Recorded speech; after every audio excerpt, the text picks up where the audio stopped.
Mine had a restart. I turned it on earlier and I did. What is this?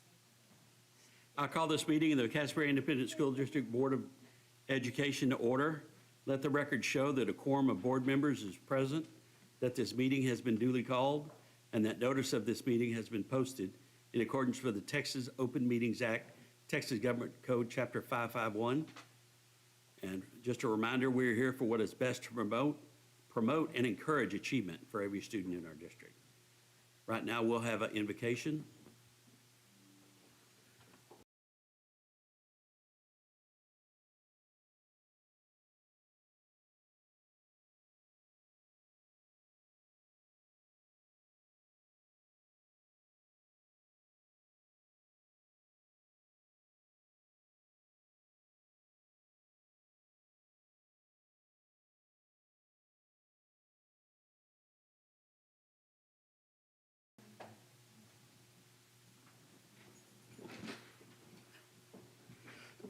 Item number 3, we appreciate you being here this evening, and we always welcome communications from citizens in our district. Individuals who wish to participate during the portion of the meeting designated for public comment shall sign up with the presiding officer or designee no later than 1 p.m. the day of the board meeting, and shall indicate the agenda item or topic on which they wish to address the board. Mrs. Branch, do we have anyone who wishes to speak to the board tonight? Thank you, ma'am. Move on to item 4, questions regarding the consent agenda. Ms. Smith-Faulkner, were there any questions called in regarding the consent agenda? No, sir. All right. Then we move on to item 5, 5A, update on 2025-2026 DIP performance objective.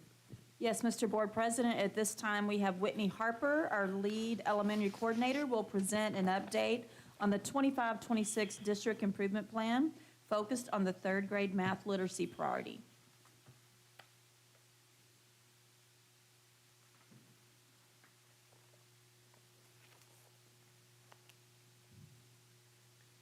Good evening, President Tolliver, Superintendent Smith-Faulkner, and board members. Tonight I will provide you with an update of our 3rd grade math data, which is one of our focuses for this year.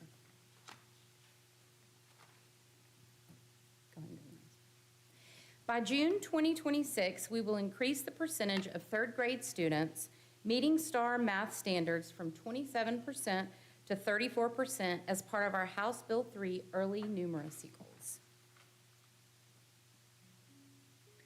So this slide is going to show you a lot of the math strategies that we're using this year, the district improvement plan.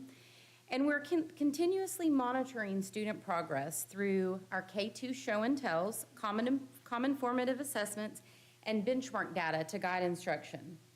Teachers are using daily math manipulatives, structured math talk, and facts on fire to strengthen foundational skills across K-5.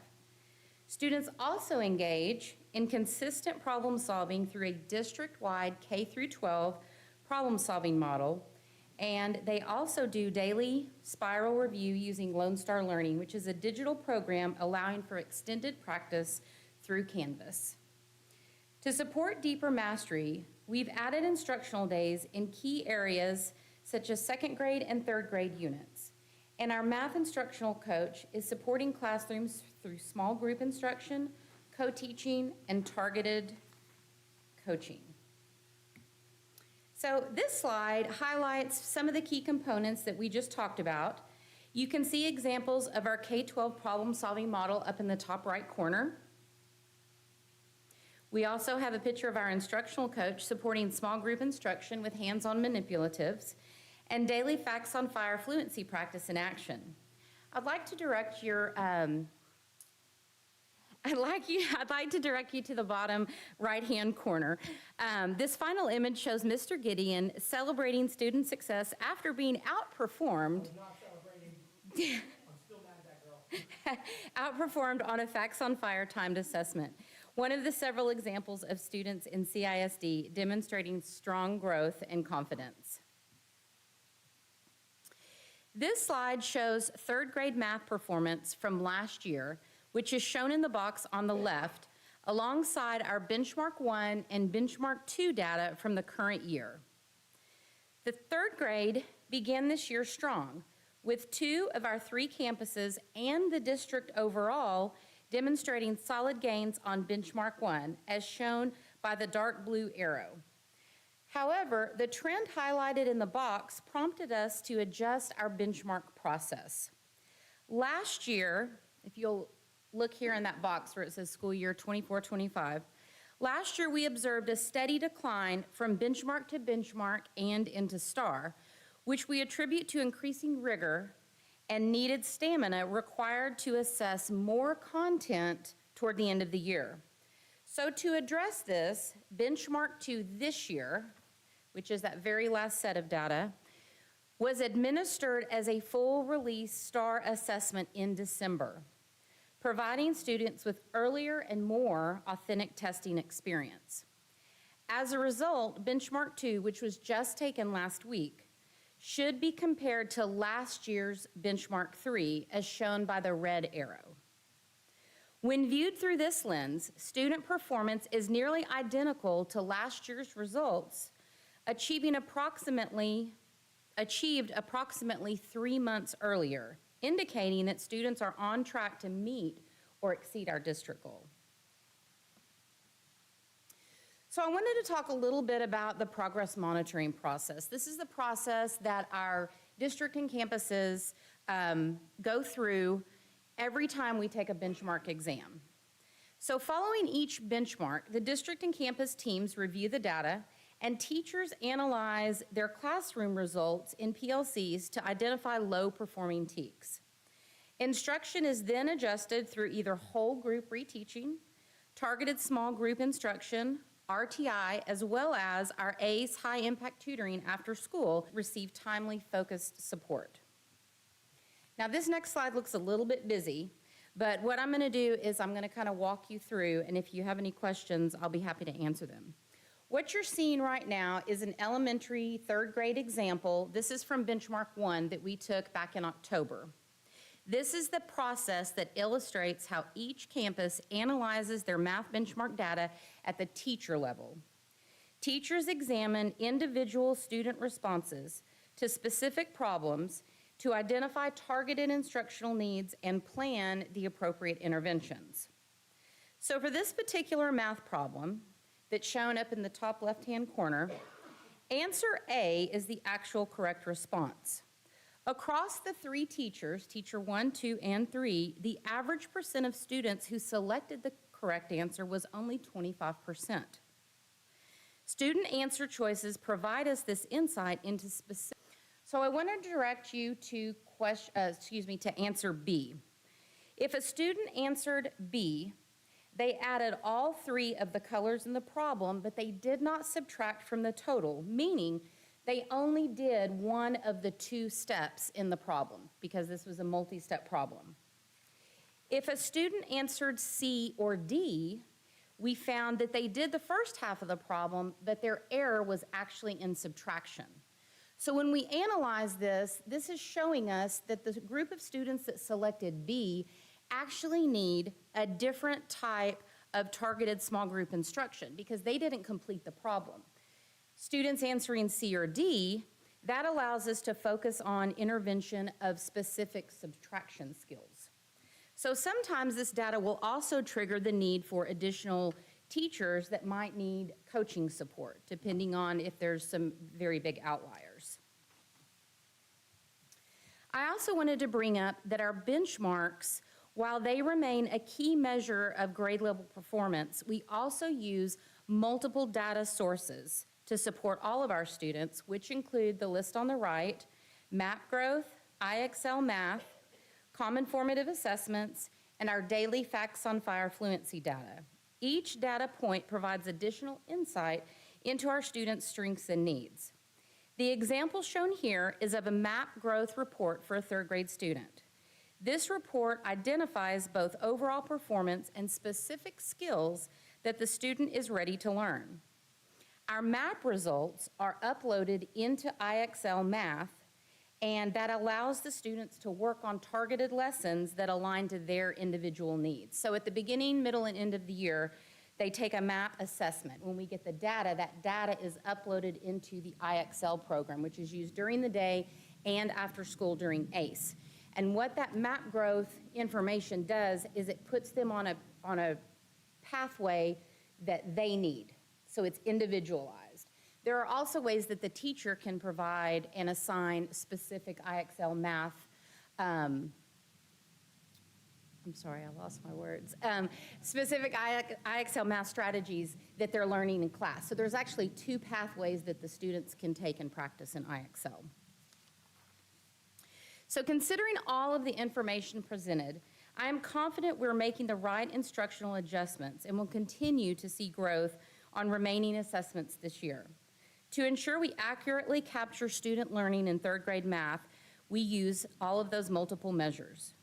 To ensure that our interventions are effective, we have clear progress monitoring after every benchmark. We are active in instructional coaching. We monitor the campus action plans, and we track the participation in our ACE high-impact tutoring after school. This structure allows us to consistently monitor, adjust, and strengthen supports to drive that student achievement. Does anyone have any questions?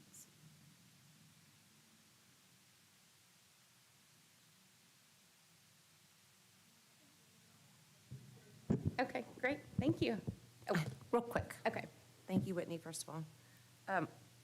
So on the data, the 24 benchmark and then versus the 25 benchmark, and you said that this year it was a star release test? Yes, Ms. Branch, would you go back to the Slide data slide, 6. please? Yes, okay, so if you look at, I'm gonna step over here. So benchmark 1 for this year that we took in October mimics our first benchmark last fall. Okay. So as you can see, we were above where we were last year. Now, because we saw this decline over the year, then, thank you. Because we saw the decline last year, we changed up how we did benchmark 2. So what we did was we gave them a full release star, even though we hadn't taught all the content yet. So what I'm showing here is our benchmark we took last week. It was the same benchmark that the kids took in the spring. But it was given 3 months earlier. So what this is showing, even though this looks a little bit low here, when we performed in the spring, they had more content and instruction before they did here in December.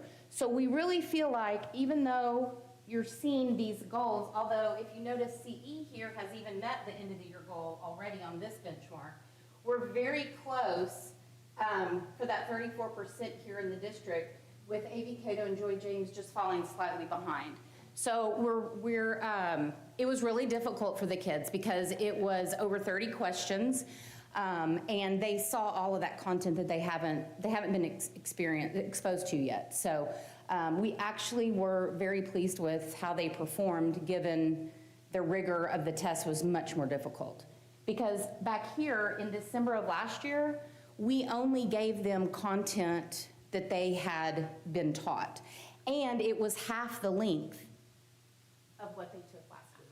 There was only 18 questions here, where there was in the 30s over there. And is that given paper pencil, or is it online? No, that's online, It's okay. And it mimics the star. Okay. Mhm. And then what percentage, like, do you, not that you have to have a number, but like, I know over there, they've gotten a whole lot of instruction, but over here, like, what percentage of the TEKs that they? So what'd you say? I would say, about 40 to 50% of the instruction has been completed by the time they took this test. There were a few things that we were still teaching in December for this week and then right into the beginning of January. But most of the data is things that, a lot of it we've already taught, so. Exciting to see. So I want to add to that, because one of our other objectives is looking at our SPED students for approaches. And we didn't really talk about it, but just wanted to point out that on the scorecard, you can see that our goal was 38% of our SPED students meeting approaches, because that's how we are identified in case we need improvement. And we had 67% actually meet approaches, and then on benchmark 2, 43%. So that is, in both areas, they were above our goals. And I think that's another priority that we're working on. So that one is outlined on the scorecard. That's how that would read. Any other questions? Any other questions? Thank you. Thank you. Now on to item 5B. Mr. Hutchins? Yes, Mr. Board President, at this time, Scott Hutchings, our lead secondary coordinator, will present an update on the 25-26 District Improvement Plan, and this time focused on the 7th grade math priority. Board President Tolliver, Superintendent Smith-Faulkner, and board members, thank you for this opportunity to do an overview of our progress on our district improvement plan focus of 7th grade math. 7th grade math is one of our 8 strategic priorities that we're working on this year, and so we'll dive right into it. The performance objective that we're going to be discussing tonight is the percentage of 7th and 8th grade students that score meets on the STAR math will be maintained at 35%. And there was a question about that maintained, and so hopefully as I work through this conversation, I can clarify that, but if there's any follow-up you have, we'll get right to it. So to provide a little bit of background for this situation, on this next slide, you're going to see what approximately 99% of schools in Texas do as far as the pathways for mathematics. So going from 5th grade into 6th grade, there's kind of 2 tracks. And typically it's 6th grade honors, 7th grade honors in Algebra 1 by 8th grade, or we have a large percentage of students that go 6th grade math, 7th grade math, 8th grade math, and then they wait to high school to take Algebra 1. In 2024, there was Senate Bill 2124 that was signed that said we had to send 40% of our students into that honors track, which got them ready for Algebra 1 by 8th grade. What that did to us was that took approximately, this year it would have been 115 students that would have jumped onto that upper honors track, leaving about 200 students in that bottom track, which really then hyper-focuses our special education population, our EB population, are then clustered into that on-level track. And then an additional level, if you'll see that blue highlight where it says 8th grade STAR, local school districts have the decision on whether the focus of 7th grade math is on the 7th grade STAR or the 8th grade STAR. Across Texas, there's still a majority that go with 7th grade STAR in 7th grade. However, when we really dove into the alignment, we decided and determined it's best for kids because of that connection to 8th grade or to Algebra 1 that we've always focused for the last 5 years on those students taking 8th grade STAR. So those top students, the 40% of students, are on track then not to take that 7th grade STAR test. So when we dive into the data, that really impacts what those numbers look like. And so on this next slide, you're going to kind of see the story across Texas these last 3 years provide quite a negative decline in Texas. And so in blue, you'll see the meets for Texas from 35%. In 2 years, they've dropped down to 31% across the entire state, meeting expectation on that 7th grade STAR test. If you look at all Castleberry ISD 7th graders the last 3 years, we really had a positive narrative. If you look at how our 7th graders as a whole cluster are performing, they've really shown a steady increase. However, 40% of our kids are taking that 8th grade STAR test. So when you look in red and you see that on-level 7th grade STAR, those numbers are not something to be excited about, and that's why I've gotten to speak to you a number of times about 7th grade math. Because when you pull the very top echelon kids, there's some academic struggles that we've had to face across the board, and so we've tried to do a lot of things to support that. A number of the actions that we've taken to try to address that, now that I've been with the district, I started in 2018. We've done 2 complete overhauls of the curriculum. We've used 3 different adopted curriculum products. We've had 7 supplemental products to also support it, and we've had 11 different teachers in 7th grade math. We've tried to throw all the things at it. We've tried to put a lot of pressure. It has been a very deep district focus, but you can see the trend, while we've had the slightest bit of gains, is not anywhere where we want it to be. And so as part of the ALT retreat this summer, Ms. Smith-Faulkner asked us to get in a room, and she said, 7th grade math's a priority, y'all figure it out. And so I sat down with the principal, Ms. Bierce, and her team, and the curriculum side came together in a room and said, look, we got to try something different. Clearly, this hyper-focus, changing the resources, changing the strategy really hasn't worked. We need something more drastic. And so through some great conversations from the campus and the curriculum, we said, let's try something a little different that has not been done in Tarrant County. So let's try something new. And so on the next slide, you're going to kind of see what that really looks like. And so what we have done this year is instead of putting those kids on that track in 5th grade, we're saying, hey, what if we try to give all kids the opportunity to be on that Algebra 1 track? Try to get every kid the opportunity to stay on that track just a little bit longer if that's the right fit for them. And so that's exactly what we've done. And all students in 6th and 7th grade are on track right now to stay with Algebra 1 in 8th grade, which then ultimately prepares them to be AP Calculus or one of the on-ramps college level courses by high school. And if that's appropriate for those children, they're going to stay on that track and they're going to be successful and they're going to keep moving forward with a lot more mathematical opportunities. However, there's going to be some may not be the right path for them. But instead of making that decision in 5th grade, we're going to delay that decision a little later till 7th grade. And in 7th grade, if those kids are not successful in that 8th grade material that we tried to accelerate them to, we're going to take a step back and really provide some intense intervention their 8th grade year, and they're going to kind of re-dive into that 8th grade material, which is extremely connected to that algebra STAR test, which is the graduation requirement. So they're going to get an extra year really diving into that 8th grade content that's directly going to prepare them for the Algebra 1 graduation. And so a little different look, something that we're trying. And so there was a little bit of fear around making some major decisions. And so that was part of that decision to let's temper that goal slightly and say, hey, before we just shoot for the moon, let's see, can we at least maintain, because we're about to add about 220 on-level students to that 8th grade score last year. Can we at least maintain that with a lot more on-level students? And so that was kind of the mindset behind it. I mean, so this next slide just kind of highlights some of those things as far as additional years, trying to get more access to all kids, and the staffing challenges with putting teachers in an environment that has often led to less student performance, has created that difficult retention. So the big question is this going to work? You know, we're trying something new. What does this look like? Tell me the numbers. So if we jump to this next slide, here's what it actually looks like. And so what I've pulled for you is I'm looking at just those students that typically would have been on that 7th grade math. If we look at 7th grade math last year, Unit 1, we covered the same content in 8th grade, which also allowed us this to make a lot more sense. Last year, Unit 1 for 7th grade on level was 27%. This year, teaching 8th grade content to our on-level 7th grade students, they're at 59% meets.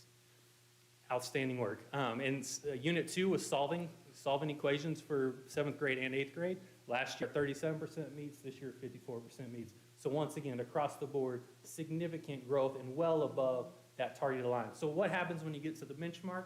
Last year on that 7th grade benchmark 1, they're sitting at 29% meets. Benchmark 1 for this year is 47% meets. They're benchmarking this Thursday. I would have that data for you. But our last unit test before that benchmark, it's 8th grade had a little bit standalone unit compared to anything in 7th grade to compare to, but once again, it's 72%. Another pretty incredible thing here is this is a brand new first year 7th grade teacher for us, because as I said, we've had a lot of teachers in that room, and we hired a first year teacher, and so this is someone that's teaching approximately 150 of our 7th grade on-level students and seeing this type of gains. And so I can only assume that we can keep her trained up to see continued growth here. And so just a few things that we've had to do to make sure that this is going to work for us is making sure that any of the 7th grade material in 6th grade, so we're embedding more of that 7th grade material in. There's some locations, for example, in 8th grade math, you have to teach cylinders. In 7th grade math, you have to teach circles. Well, so we're going to have to front load and do a little bit of lessons on circles so we can get to the 8th grade content. So there's a few areas where we've had to make just some adjustments to pull in some of that 8th grade content. And then always trying to make it hands-on, so we're always looking for opportunities to pull manipulatives. And having our 7th graders take that 8th grade test, there is an online calculator. And so we're having to teach students how to engage with that calculator, what are some of the strategies that apply, and so that's just also been incorporated into those lesson experiences. One of I think the neatest part of this whole process is now in our PLC, because we have that 7th and 8th grade team all working on the same standards, we now have this PLC that gets to meet every single day as a team of 6 and talk about how are we going to do that lesson, what are we going to support that brand-new baby teacher sitting in the middle between two designated TIA teachers. So every single day, she's surrounded by veterans that have been with us a very long time. So it's just, everything about this process has been very positive, and I expect it to see the continued growth. So we had a challenge. We said, let's try something a little new. I guarantee you, when some of our neighbors and friends start finding out about this, it's going to kind of spread. But I think we made a decision as a team. We've supported it fully, and I expect to see continued results and growth. So that kind of explains why we're expecting to meet that 35% goal. But realistically, there's no reason that that's going to not be overshot by a lot. So that is 7th grade math and some of the things going on, and I'm happy to field any questions y'all got. I don't really have a question, but as a parent of a 7th grade student at Irma Marsh, that 7th grade teacher is remarkable. Her communication, the way she's communicating with me and other parents, like it's a weekly, there is a weekly thing from her telling us exactly what the kids need to turn in, what needs to be turned in, and it goes out to everyone in Parent Square, all the parents. So she is very on point, and she is amazing. Any questions? Thank you, sir. Thank you. Item 5C, update on DIP performance, 8th grade social studies.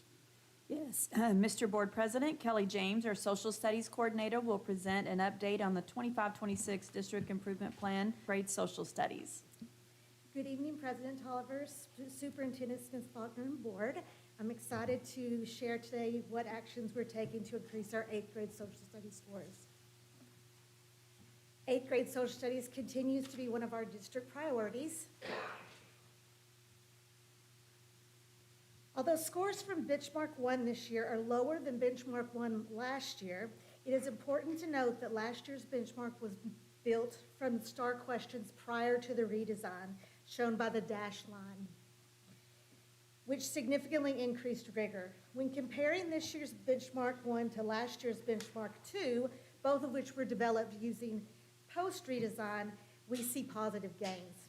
Overall, performance remains above our end-of-the-year goal, and we will continue to monitor results and make instructional adjustments after receiving our Benchmark 2 scores when they take them tomorrow. We have regular discussions in PLC for vertical alignment on areas where 6th and 7th grade can support 8th grade. Pictured on the left is the guiding document highlighting the Louisiana Purchase and an example of where the content is shared. And to the right is the 8th grade STAR release question testing over the Louisiana Purchase. All unit tests are now created using STAR redesign release questions. To see the differences in rigor from last year to now, we can look at these testing items. On the left is from the curriculum from Lohman that we used last year, with the question where students just have to match the law to the definition. On the right is a release STAR question where students have to know what the laws are, they have to know what they have in common, and then they have to be able to apply that to how it contributed to the start of the Revolutionary War. So you can see the rigor is much more difficult on the STAR. This slide shows 3rd grade, noting the introduction to supply and demand, which students historically struggle with. And so you can see on the right is a 8th grade question that covers supply and demand using the cotton gin. And there's also a block of the schedule that shows we have 20 minutes set aside protected just for social studies. These are the curriculum adjustments, and I wanted to highlight a few of them today. We are updating the curriculum resources. We are adjusting the pacing in 7th grade for those units that are longer, or making those units longer that overlap with what is in 8th grade. And then they do a daily STAR spiral review, so they get practice on those questions every single day. And then our planning support, to highlight a few of those things, we will continue to be in PLC supporting, collaborating on short constructed response calibrations. And then we have planning days, one coming up in January and then another in February. And then here's some examples of the new curriculum. It's far more engaging than what we've had in the past. They have scenarios, simulations that the kids can do. There's also an increase in analyzing primary and secondary sources that they need a lot of practice for that for the test.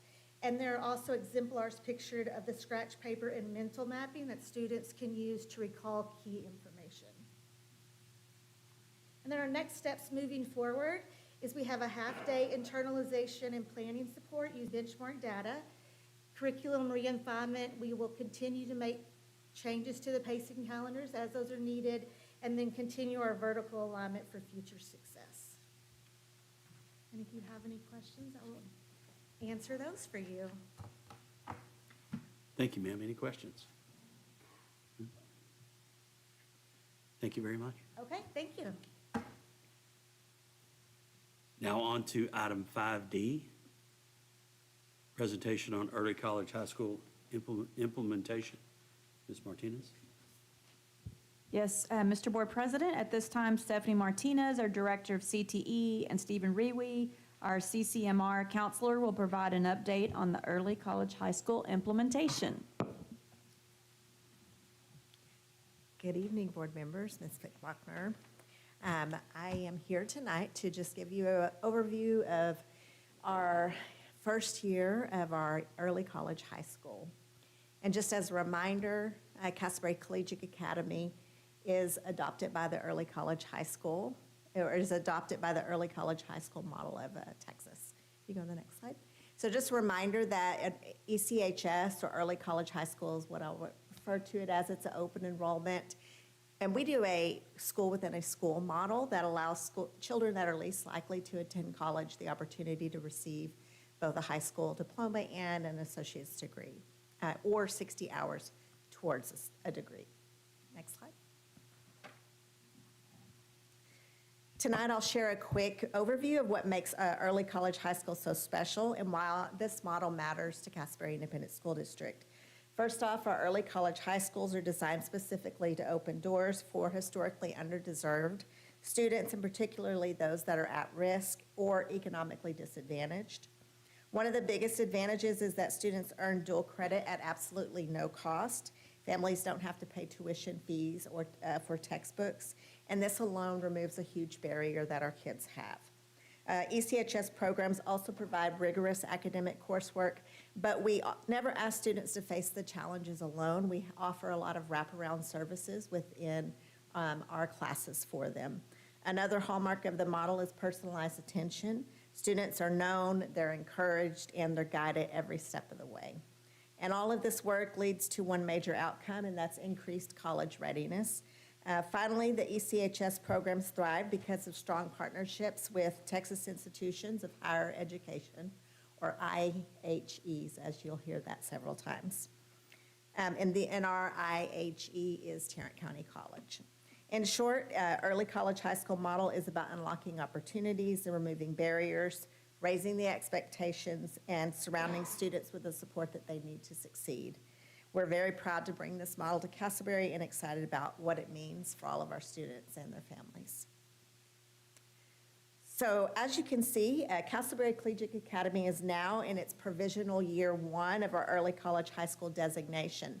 Last year, we were in our planning year, as you can see, with year 0, and now we are in that second tier, years 1 through 5. And what that means is we've officially launched our first cohort, and we are actively building out the full program. Over the next few years, we'll continue strengthening our partnership with our college partner and expanding student supports and refining our systems, while TEA provides us a data strictly for learning and growth and not actually accountability. That won't be until year 7 and up. Before this, we completed our year 0 planning phase supported by our ECHS planning grant, and the grant allowed us to be very intentional, building out structures, training the staff, and designing a strong foundation so our students could start this program with every advantage. So in simple terms, year 1 was our planning year and our building stage, and this is our provisional year 1, and it's where we get to bring the full vision to life for the kids. So there's a lot going on in this slide, but it's basically our crosswalk that we have with Tarrant County College. So it shows how all of our classes in a complete pathway aligned for our early college students. This is what we call our MOU, and it's with Tarrant County College. It's a formal agreement that outlines how we work with the college and how the college works with us. It covers how we deliver the courses, advising, calendars, and data sharing as well. A key part of the agreement is that our required course sequence, and that's what that is right here. It states and what's really neat is the state mandates how early college high schools have to follow a pathway. When we very first started this, they didn't make schools follow a pathway, but then they came back this summer and said, oh, by the way, we need you to make sure your kids are following a very tightly aligned pathway. Well, luckily, we have already designed that by putting in the cybersecurity pathway and making them have focused electives. So rather than them taking electives here and there and everywhere, that's what we've done with the cybersecurity pathway and level 1 certificate. So we unintentionally planned for the state to make that little move, but that was a good. And so right now, we have our 2005, 2006 freshmen. Yes, one more. And as you can see, the coursework is pretty rigorous. However, our freshman cohort has already demonstrated they're ready for the challenge. And we already have more than half of our students that have met the TSI requirement, so for both in math and English. And so they're almost done with their first college course and taking advantages of the services available to them as dual credit students. They are on track to receive their Associates of Arts in 2029. That sounds like a far away, but it will go fast. And so if you look the next year, the pattern will look the same for new freshmen.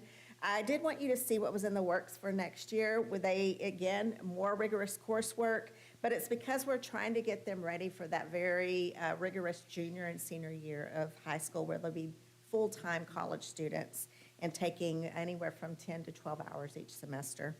So it's very important next year we start focusing on PSA practice and refinement so that the PSAT, SAT success will become a critical component in ensuring that these students not just meet those marks on the SAT, but they will also be qualifying for more scholarships and higher entry rate into other institutions. And so I'm going to hand this over to Mr. Reevy. He's our CTE dual credit counselor.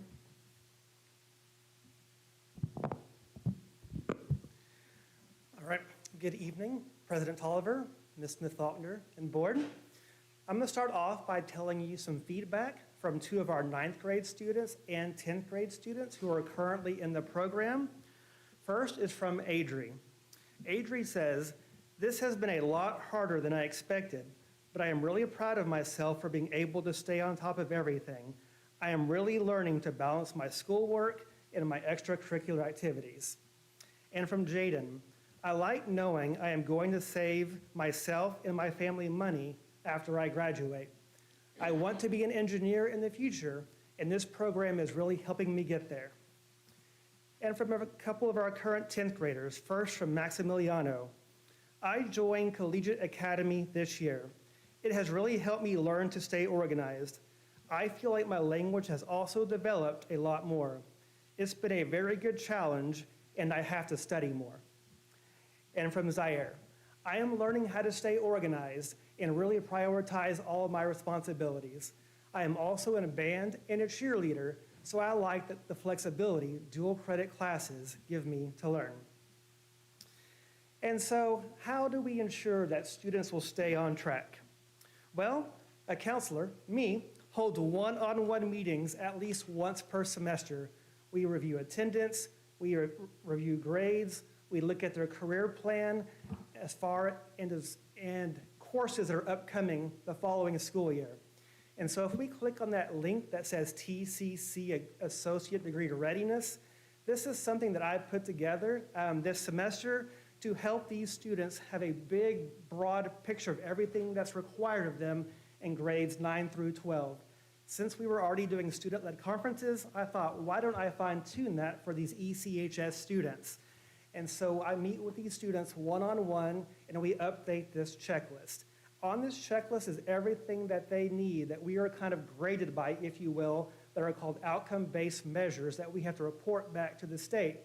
And once we meet, we just kind of check off everything that they accomplish during that semester.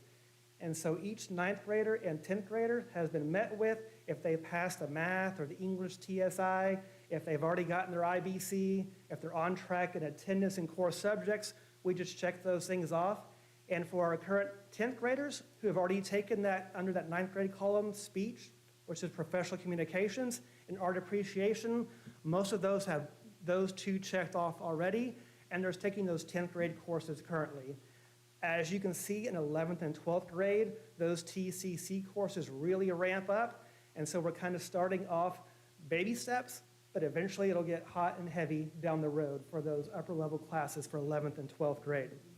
And so after completion, what I do is I give the student a hard copy of that checklist, and then I send it both to the student and to the parents through Parent Square.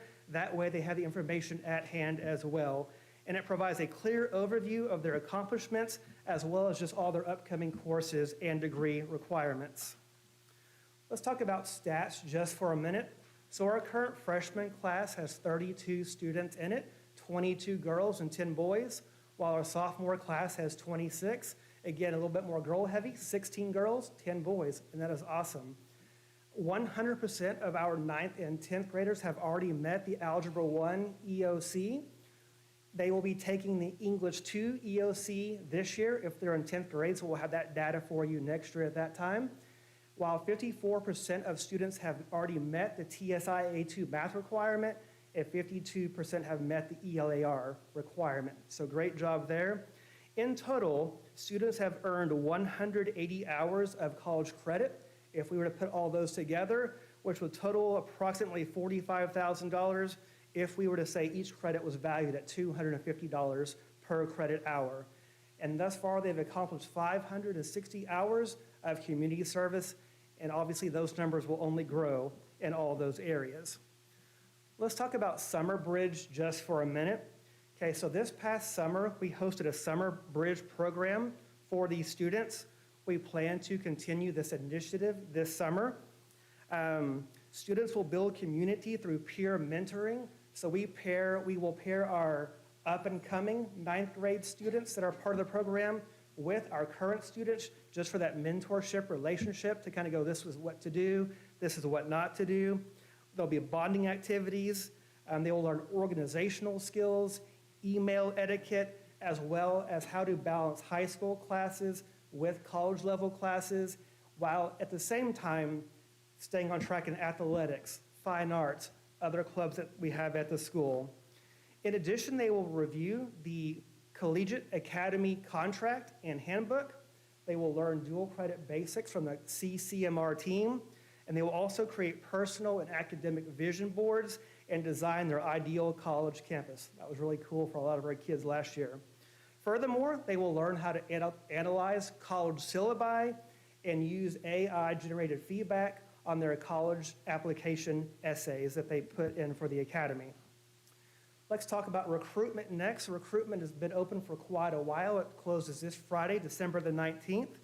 Our current 8th grade students interested in the program have had access to 6 different parent informational sessions. 2 of them were held at the middle school campus. The others were held at the high school campus. There's an application process that involves essays, parent interviews, student interviews, and all this will take place in January. So these applicants are expected to be able to handle rigorous coursework and college-level curriculum, even as 9th graders. So families should note that these students who are involved in early college, high school, a lot of these students are in athletics. They're doing the fine arts. They're in clubs after school. And as you saw a little while ago, we keep them in there as much as possible. Right now, for our 10th graders, we have not had to say no to anyone. Our 11th and 12th graders, as those classes become more and more, a lot of these classes are pigeonholed into one certain class period. So we don't want to remove athletics from their schedule, band, mariachi, none of those things. So if at all possible, if it does not fit in their schedule in high school, They can still participate in athletics. They can go to sports, to the games. They can go to the practices. Mariachi can practice with mariachi. It just couldn't be during the school class period. It had to be on their own time after school in order to accommodate the early college high school program. They must also attend that 1-week summer boot camp as previously aforementioned. Okay, so preparing for 26-27. Looking ahead, we're continuing to build momentum in thoughtful and student-centered ways. One thing we plan on doing is offering a PE course this summer at the TCC campus, Trinity River campus downtown. That way, that'll kind of hopefully free up some schedule space for them their junior or senior year. We will bus them there to and fro. So there's some dollars right there for busing alone. We will also welcome a new cohort of approximately 30 students, the class of 2030, believe it or not. And as that cohort moves through the program, we will closely monitor the progress to ensure their success. That as we expand, we will continue increasing the number of dual credit courses available. I want you to know that these dual credit courses are not just for early college high school students. We have our general population of students that are interested in taking these courses as well, in addition to our students that reach high school. Mr. Lemus sends me names. They got these 10, 12 kids who want to take this class. I make sure that TCC has room for them. So we have quite a few students at our alternative campus, as well as our general population, taking these same courses our early college high school students take, as long as it fits in their schedule. Looking to 2027 and beyond, we are also exploring something new, something big and mighty like early college high school. It's gonna be a P-Tech program. There's a grant opportunity to help plan for an articulated Associates of Science in Health Science beginning the 27-28 school year. This would further align our programs in high-demand healthcare pathways. I will say, as being a CTE counselor, a huge number of our 8th graders and students coming up are very interested in that healthcare pathway. So having this as a viable option could really do wonders for our students, for our families, and for our district. So as we wrap up, we want the board to know that this work is deeply rooted in what we believe and what our students deserve. We are building systems that open doors, remove barriers, and honor the potential for every student who walks through Castleberry High School. Our new build, right there off of White Settlement, attests to this as we are building spaces for our early college high school and P-Tech programs. All of this allows us to stay competitive with neighboring districts, but more importantly, it allows us to be intentional, compassionate, and forward-thinking as we serve our community. We are proud of the direction that we're moving and truly believe that Castleberry High School is a place where students can imagine and achieve a bright, meaningful future. Thank you. Thank you, sir. Ms. Martinez said she would take all the questions. Any questions? I'm excited. Sorry. Thank you. Thank you.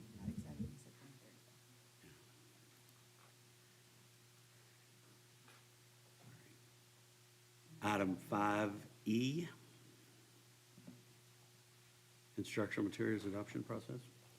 Yes, Mr. Board President, at this time, Denise Chadville, our district testing coordinator, Whitney Harper, our lead elementary coordinator, and Scott Hutchins, our lead secondary coordinator, will present information related to the instructional materials adoption process for the 26-27 school year.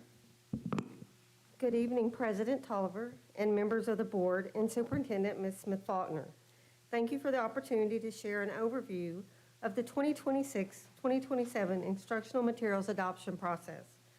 Tonight, we will walk through the steps we will follow to ensure our instructional materials are aligned to standards, support high-quality teaching and learning, meet students' needs across all campuses, and reflect responsible stewardship of district resources. With that, I'll begin with the instructional materials adoption process overview for 2026-27. This slide outlines the instructional materials that are continuing as part of the 2026-2027 adoption cycle. These programs were selected for review based on state adoption cycles, curriculum alignment needs, and feedback from instructional leadership. This slide highlights content areas that could possibly change in the 26-27 instructional materials adoption cycle. These subject areas are currently supported by recently adopted or embedded resources and will be under consideration for recommended changes. Ms. Harper and Mr. Hutchings will provide additional details regarding the instructional materials review and selection process as we move forward.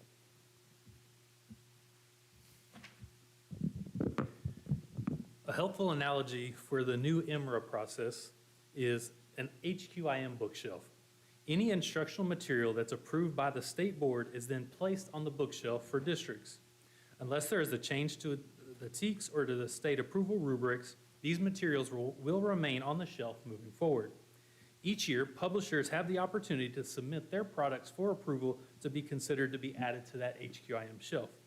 Currently, the materials that are being evaluated are K-5 reading, kindergarten through Algebra 2 math, supplemental reading and math programs, and kindergarten through 3rd phonics. Last year, I shared this slide to provide an overview of how funding supports our instructional materials. As a reminder, our IMTA funds are divided into 3 buckets: general, HQIM, and Bluebonnet instructional material printing costs. The general bucket is where we have a lot more local control. That could be any materials that aren't on that HQIM list. That could be even instructional technology. So we have a lot of control over that general bucket. That second bucket, that SBOE, is anything from that approved list. If it makes the State Board of Education's cut, we're allowed to spend that middle bucket specifically on either printed materials or licenses, access to any of those materials.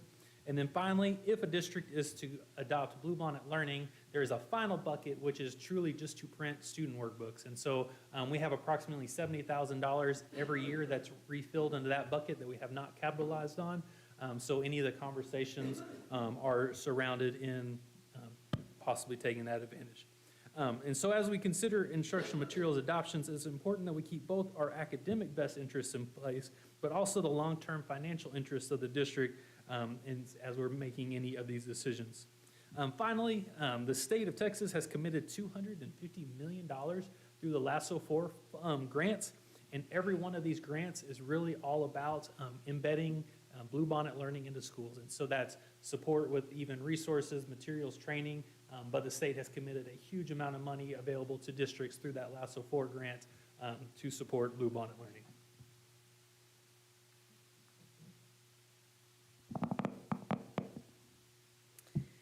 So this slide is going to compare our ELAR and SLAR, our English and Spanish K through 5 reading. Our current HMH adoption does not expire until the next school year. However, HMH Into Reading version 2 is an updated, IMRA-approved K through 5 ELAR curriculum in English and Spanish. This was just approved the Friday before Thanksgiving. This new version would require the district to purchase all new materials, digital access, and ongoing annual licenses, resulting in a significant recurrent cost to our district.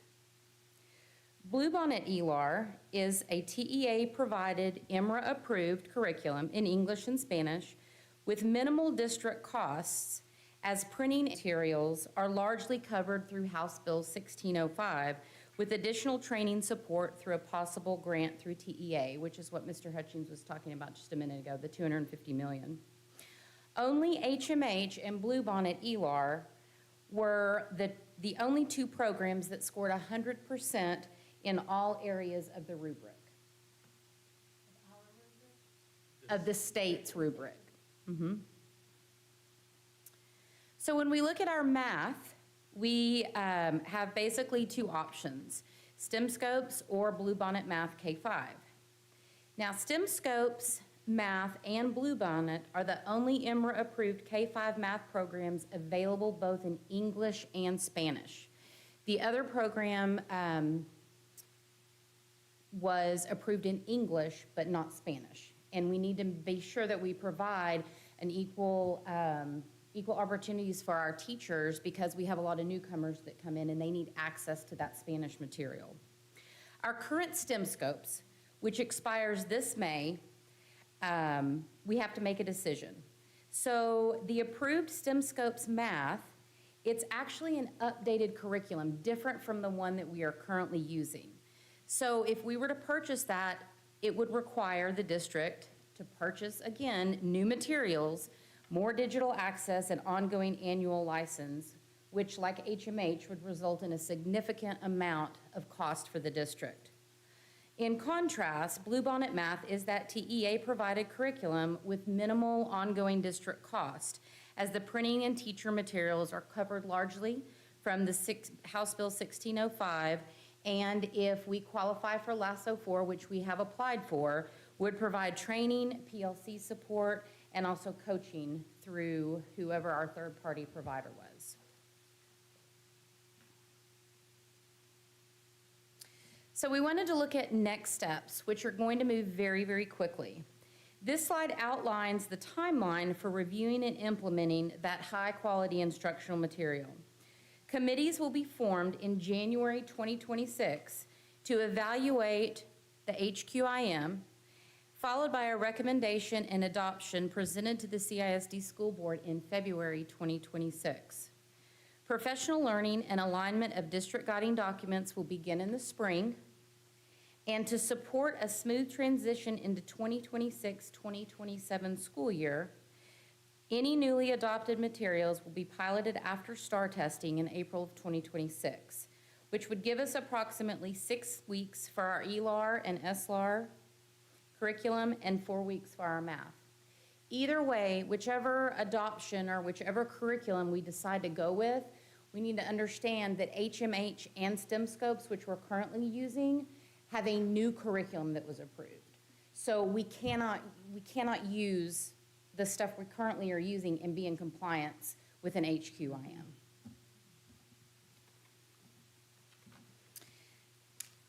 So we have 2 additional adoptions that we need to look at. In Social Studies K2, currently our content is integrated within our HMH ELAR curriculum. And depending on any changes that we make to ELAR, we may need to consider adopting Studies Weekly in K through 2, which would ensure our vertical alignment with our newly adopted Studies Weekly in 3.5, which we are using currently this year. In secondary math, our current adoption is McGraw-Hill. However, Bluebonnet has expanded to Algebra 2 and Geometry, presenting a potential option at little to no cost to CISD. Those were the 2 for secondary that were just approved right before Thanksgiving.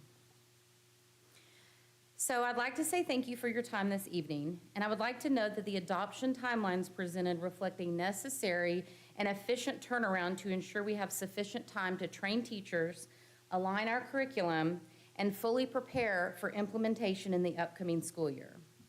We're happy to answer any questions at this time. I have a question. Sorry. When you say significant amount, is it that you don't have an exact dollar figure? Do you have a range that it would cost? So so if we're talking about HMH and STEM scopes, which we currently have, if we were to adopt those programs, and they're both new, then we would have to purchase the curriculum program and then all the pieces that go with it. Sure. With Bluebonnet, the actual curriculum is free, but then there are some supplemental things that you can purchase, such as the printed workbooks and things like that that go along with the program. Sure. So you don't have that big upfront curriculum cost of using HMH or STEM scopes or another company's curriculum, because the state is providing that as an open education resource free. Yeah, and so, Is that what you're? thank I'm you for sorry. that. No, Okay. I'm really Okay. looking for a number. Like, what would that cost if we ended up spending that amount? Does anybody, because I don't purchase For curriculum. example, we've Sorry. spent approximately $700,000 on HMH Okay. that we're currently adopting. However, just to address some of the changes they made this last year, we spent approximately $100,000 on top of $700,000 Just to for this year. maintain. Versus free. And so realistically, you're looking at $200,000 a year and plus an upfront cost because there's some material, I mean, so That's a rough estimate, but certainly as part of the adoption cycle, when we get with vendors, we're going to get Thank you. quotes and numbers, but. Yeah, thank you. Any other questions? So is your question, are we going to consider what we adopt in our curriculum based on money or what we think is best for our students? I'm sorry? Yeah, say that again, please. Sorry, I'm allergic to somebody's perfume. So when we are talking about adopting, are we basing it on on money or what's best for our students? Well, I would say that we're definitely looking at all options. The problem is, with the new SBOE-approved materials, we're very limited on what we can choose. So as for math, we only have 2 options that are available in English and Spanish.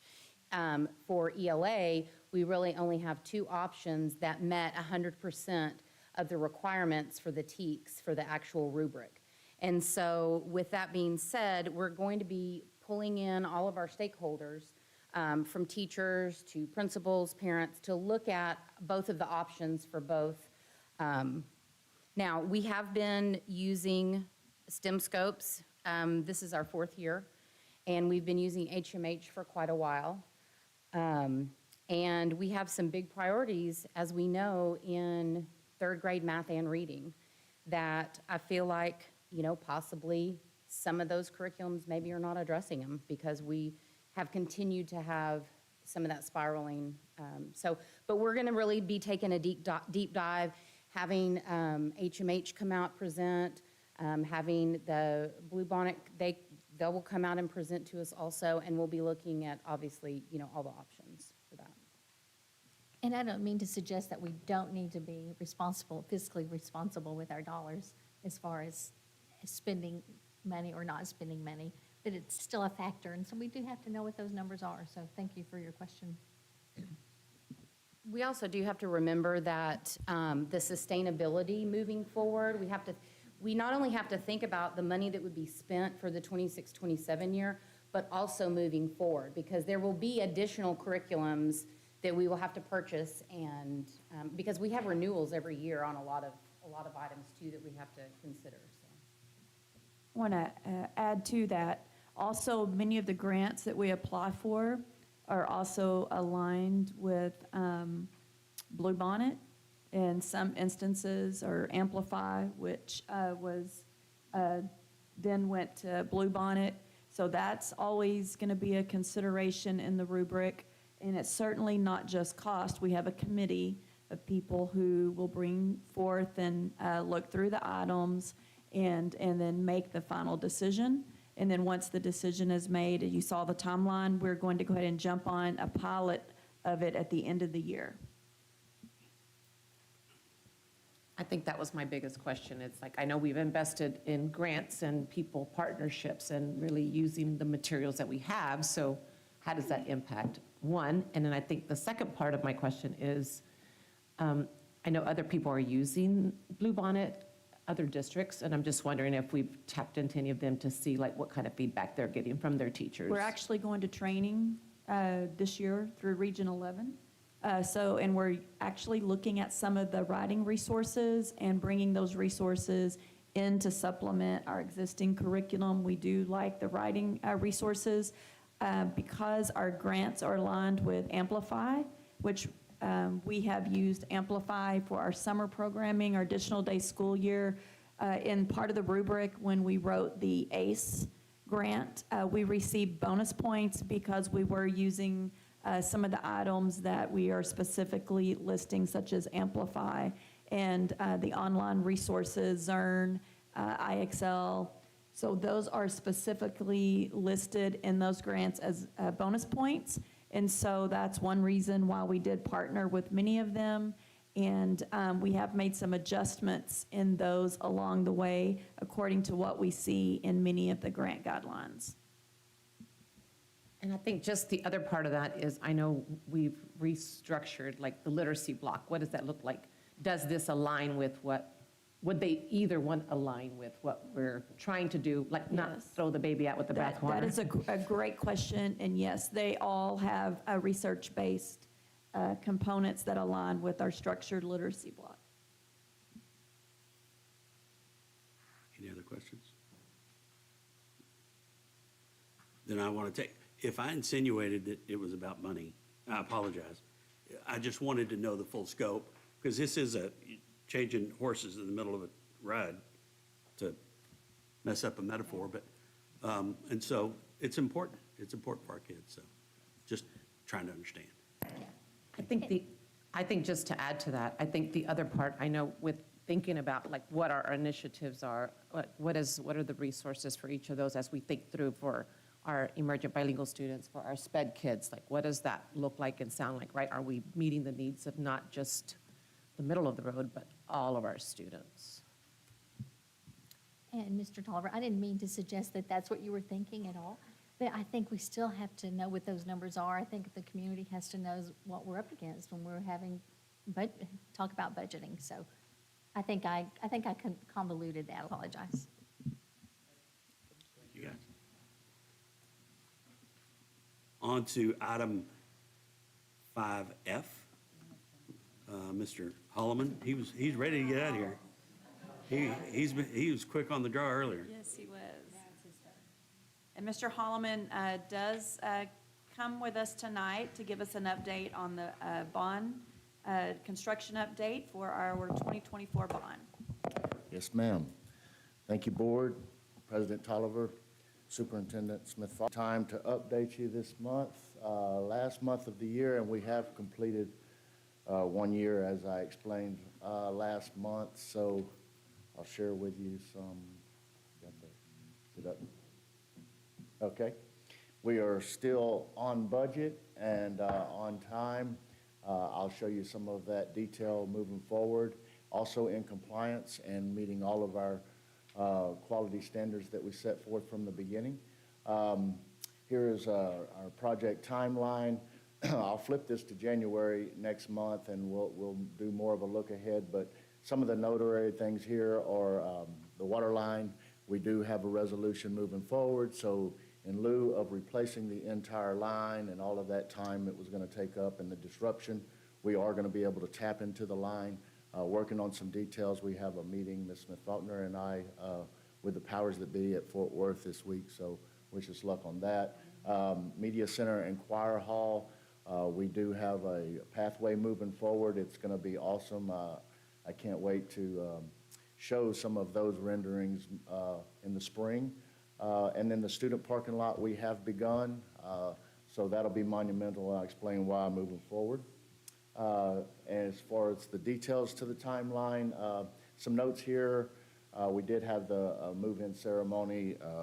It's a little bit laid out in this wonderful flyer that our staff put together. Thank you, Angela. It also has a great glamour shot of you all, so if you want to stop by the reception desk.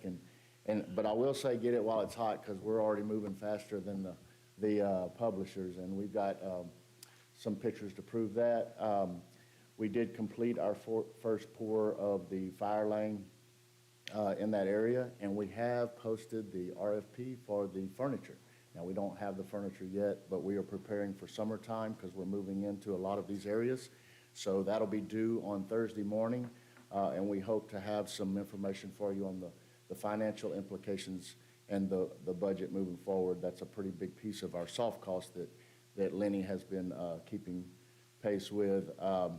And then a week ago tomorrow, we did place 56 units, basically the entirety of the HVAC units on top of all three areas, A, B, and C. I've seen that done with a helicopter. I've never seen it done with a crane, but it was from about 6:45 in the morning until 4 o'clock in the afternoon. So wonderful job on that. And then first pour of the student parking lot took place last week. We've got 2 more pours scheduled this week and next week, so that'll be huge for us in relocating some of those areas to eliminate some of the disruption on White Settlement Road.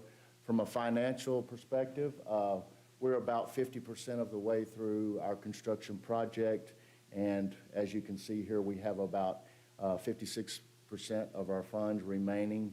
That's roughly about $3 or $4 million, so we're staying ahead of pace from the funds that we owe each pay period. And then soft cost wise, we do have $78 million, 78% of that left. But as I mentioned before, once this furniture package comes through. That's about 32% of that, depending on where the prices fall, and we'll have more information on that moving forward. And then some of our beautiful pictures here. This is the first pour that took place last week of our student parking lot.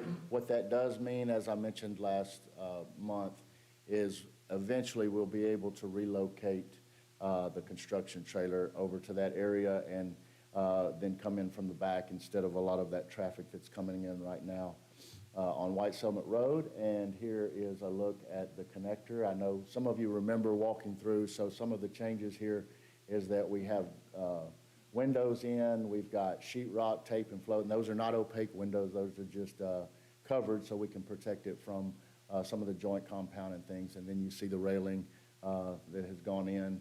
This is a snapshot of science classroom in Area B, which again will be opened up this summer along with Area C and that connector. So just in this area here, real quick, I've got my spotlight. We've got windows in, we've got mechanical system ductwork in. You guys remember the blue piping for the hazardous waste in those science classrooms. We've also got pathways for electrical, pathways for our IT and low voltage items going in, so we're moving pretty quick there. This is our picture. Next month I'll come to you with a before and after, but we will be putting up our first brick veneer of the building in the next couple of weeks, so it'll be exciting to show you how we're moving forward right there. And this is just a snapshot, so this is directly above them is where we placed the top beam during the ceremony.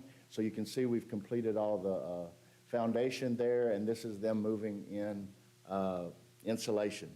So from a construction standpoint, that means we are looking forward to being dried in. So with that, I'll leave you with this. We'll complete the parking lot and relocate that construction trailer this month, or probably relocate the trailer next month. We will have all the interiors of the building dried in by early February, hopefully. And we will continue to stay diligent with our budget opportunities. So far, we've done a great job of that, and that does take the whole team staying on. We talked right before the meeting, and William does make sure that I haven't spent more money than he's seen come through. So we'll see that, stretch those dollars and maybe see some more opportunities. When we have that, we'll come to you with those updates. With that, I'll take any questions that you may have at this time. I do need to add one thing. We have been working for a couple of months on the furniture package, and we partnered with WRA. You will be seeing that package come to you for approval in January. Thank you, sir. Thank you very much. Now on to item 6, closed session. At this time, the board will retire to closed session under Texas Government Code Sections 551.071 through 551.076 and 551.08 through 551.083 to discuss the items listed on the agenda. The time is 7:13 p.m.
It is 7:39 PM, sorry.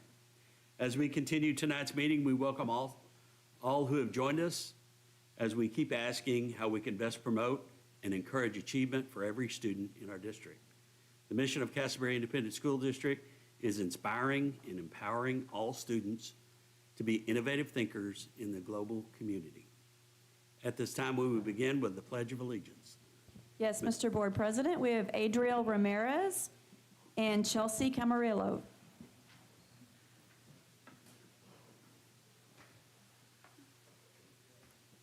I pledge allegiance to the flag of the United States of America and to the republic for which it stands, one nation, under God, indivisible, with liberty and justice for all. And now for the Texas Pledge. Honor the Texas flag. I pledge allegiance to the Texas, one state under God, one and indivisible.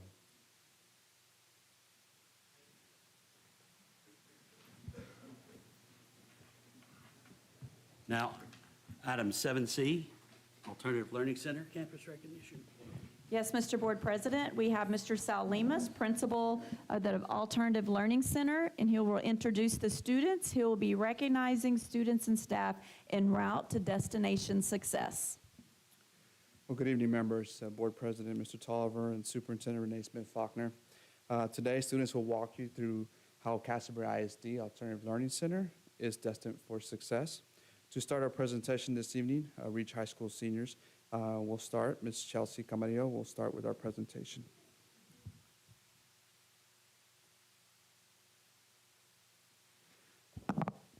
Good evening, members of the board and Superintendent Renee Smith-Faulkner.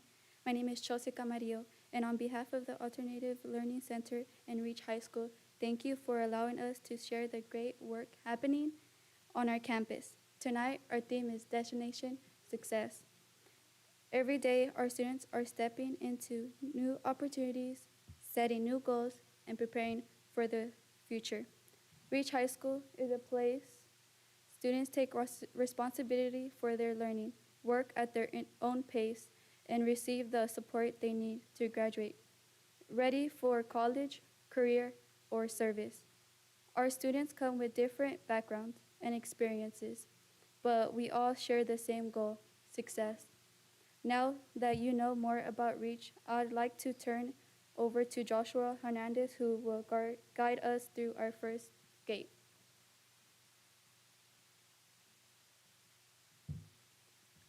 Good evening. My name is Joshua Hernandez. And as we arrive to Gate A, we want to recognize an important part of our campus, our substitute team. Will Ms. Hill and Ms. Ballard please come up to be recognized?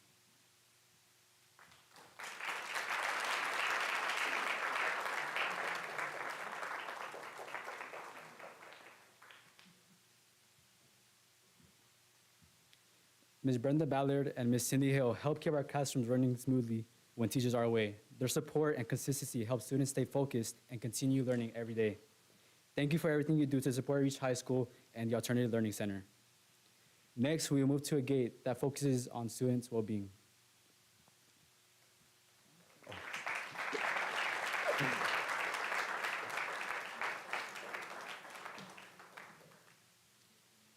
Next, we will move to a gate that focuses on the students' well-being. As we arrive to Gate B, we recognize someone who supports our students' emotional well-being. Will Ms. Hunt please come up to be recognized?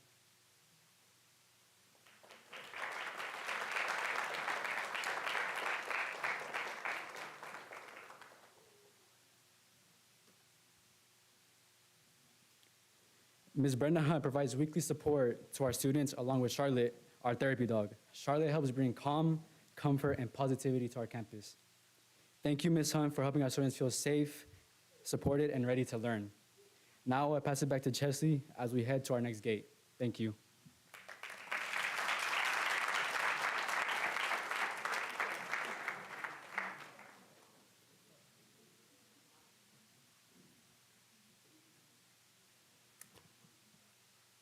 As we arrive to Gate C, we highlight one of the most important goals at Reach, graduation readiness. Will Mr. Reeve please come up to be recognized?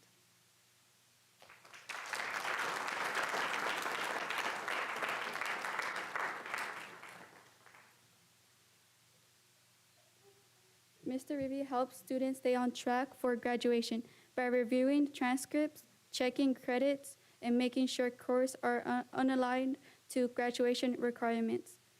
Mix of his work happens behind the scene, but the results are clear. Students earning credits, moving closer to walking across the stage.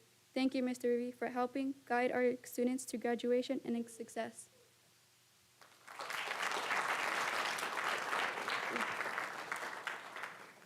Next, Andrea. Yeah.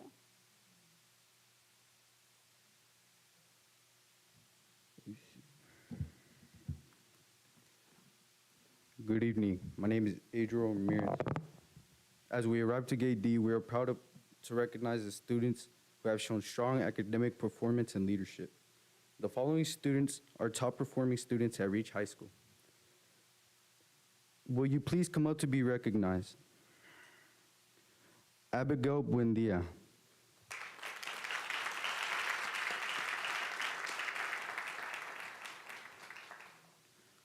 Paola Galvan Hernandez.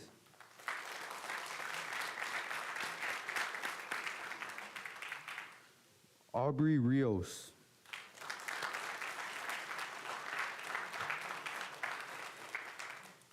And Emilio Maldonado.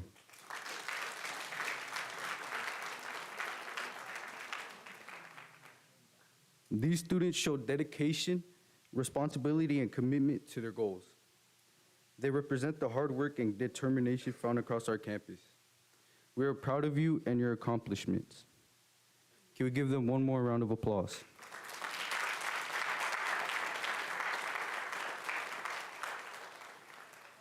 Next, Heaven will share our data shows progress toward our goal.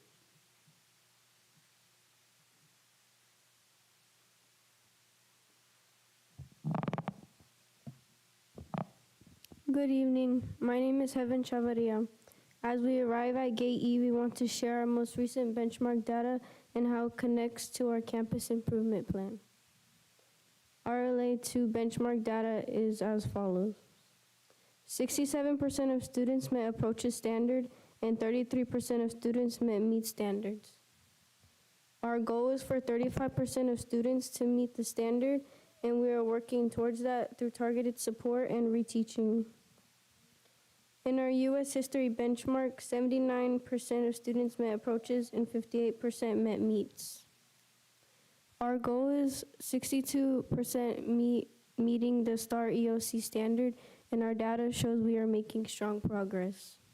Student-led conferences helps us understand our goals and what steps we need to take to improve. These conferences give students ownership of their learning. This data shows the hard work of our students and teachers as we continue toward success. Now let's move to our final gate celebrations. At Gate F, we celebrate the moments that build pride and community at Reach. This year, students at Reach will complete 27 college credits hours through Tarrant County College. Our students have earned $504,000 in school scholarships.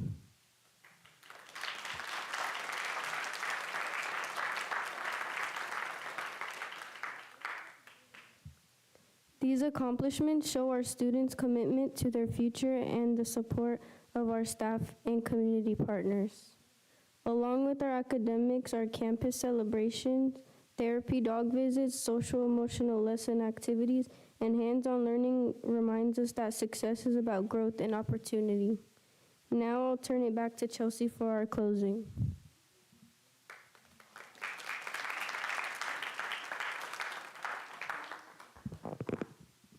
In closing, thank you for supporting the Alternative Learning Center and Reach High School. Every student's journey is different, but with the support of our district, staff, and community, every student can reach their destination. Thank you for believing in us and investing in our success. If there are Any parents and staff in the audience for Reach High School, please stand to be recognized.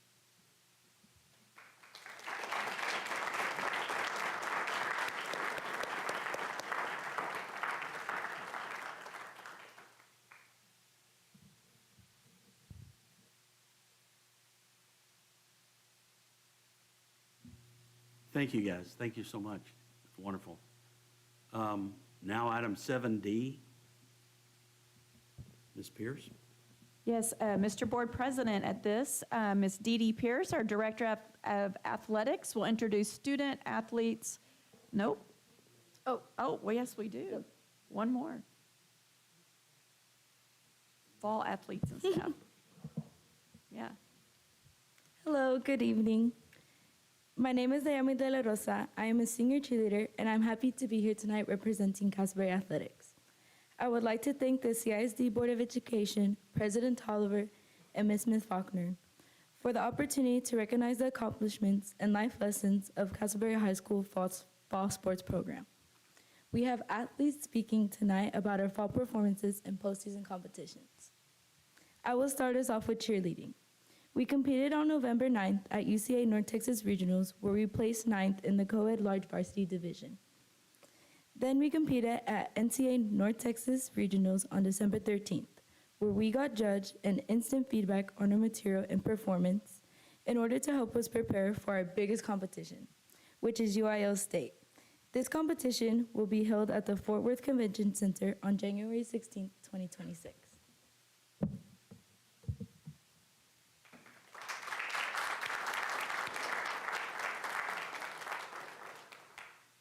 Hello, my name is Jacqueline Aguirre Torres.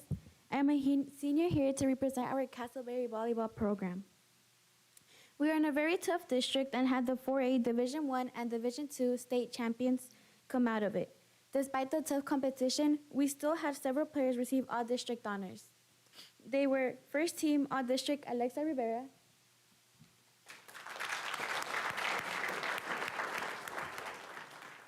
second team all-district Camila Resendez,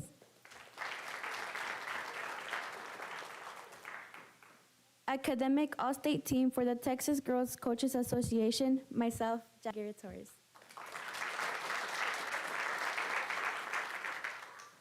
We also had district honorable mentions, Xiomara Garcia and myself, Jacqueline Aguirre Torres.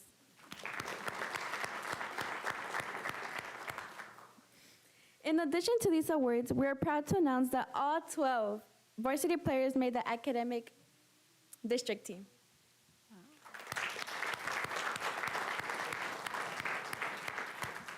Thank you.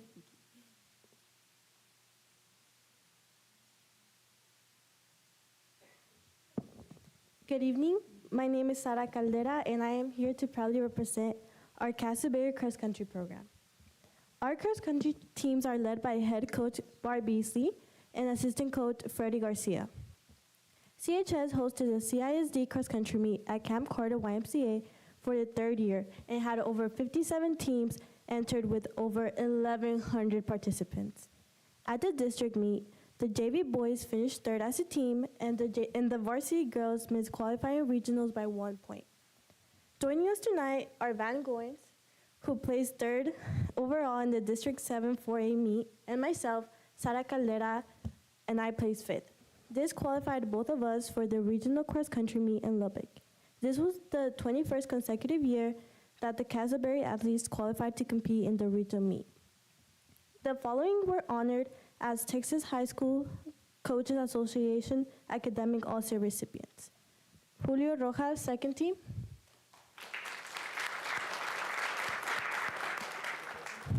Mariana Rodriguez, honorable mention. And Uriel Pereira, honorable mention. Thank you.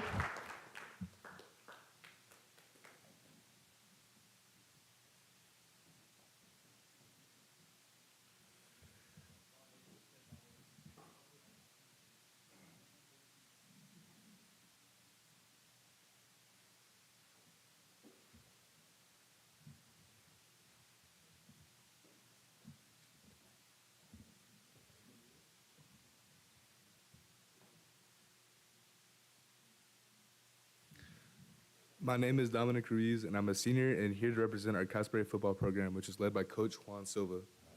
The CHS varsity football team had a great season, including breaking some records. Some of the highlights were we had a winning record for the second time in the last 32 years, scored the second highest number of points in a season in school history with 396.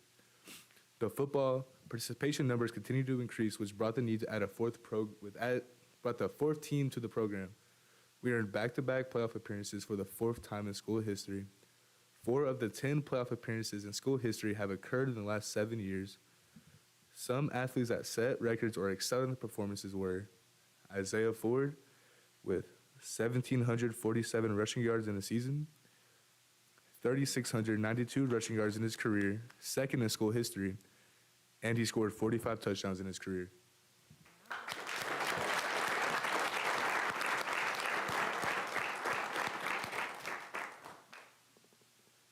Ethan Chappell was a 1,247-yard passer.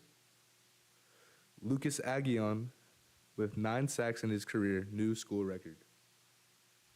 Brian Cenaceros, 1,024 receiving yards, new school record. The all-district honorees were Offensive Lineman of the Year, Julian Chavez.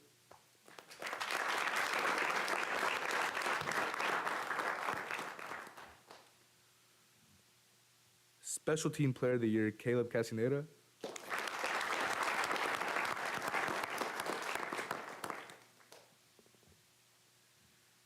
The first team all-district, Brian Cenaceros.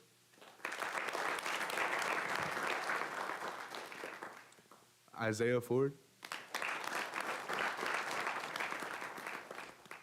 Carlos Duran. Israel Loya. Joel Ruiz.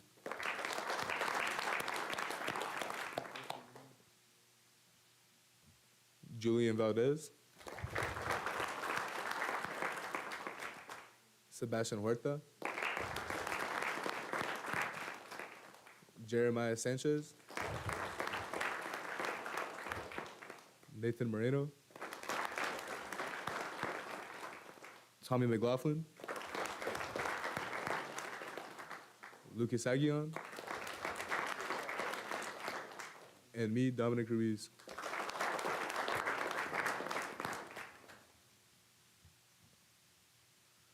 The second team all district, Juan Carrillo. Anthony Duran.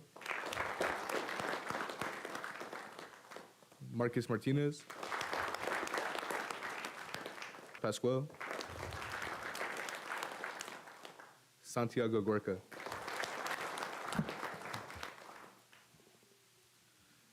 The honorable mentions, Ethan Chappell.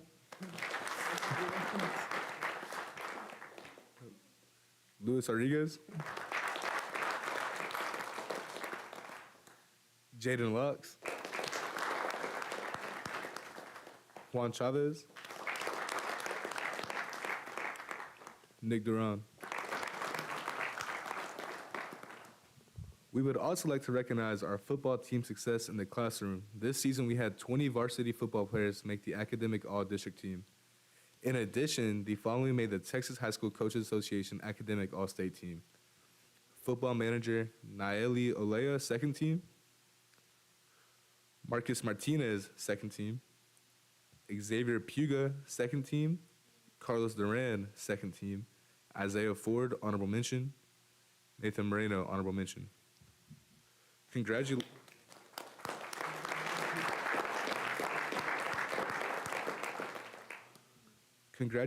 to all of these athletes on a great year on and off the field in the classroom.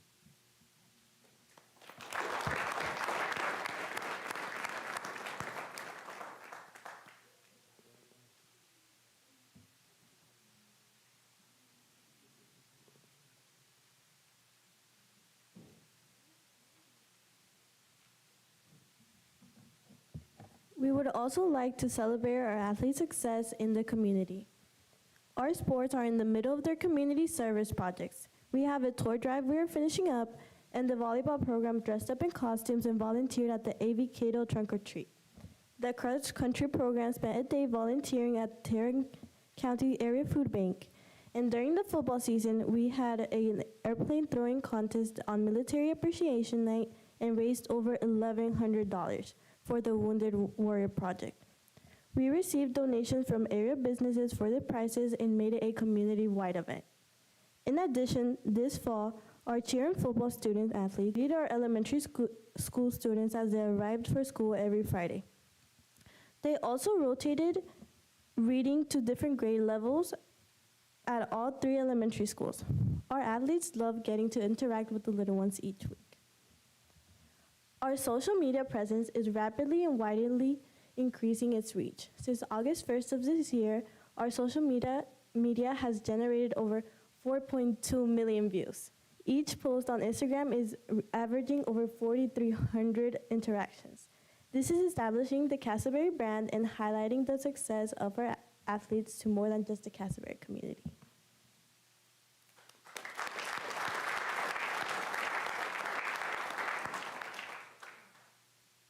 We would like to ask our CISD coaches and parents to please stand and be recognized.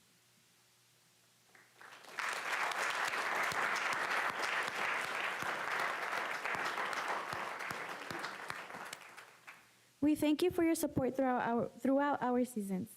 On behalf of the Department of Athletics, we would like to say thank you to the Board of Education and Ms. Smith-Faulkner for your dedication, commitment, and support for our athletic programs. Thank you for allowing us the opportunity to share with you tonight about the accomplishments of these student athletes. Thank you. Congratulations.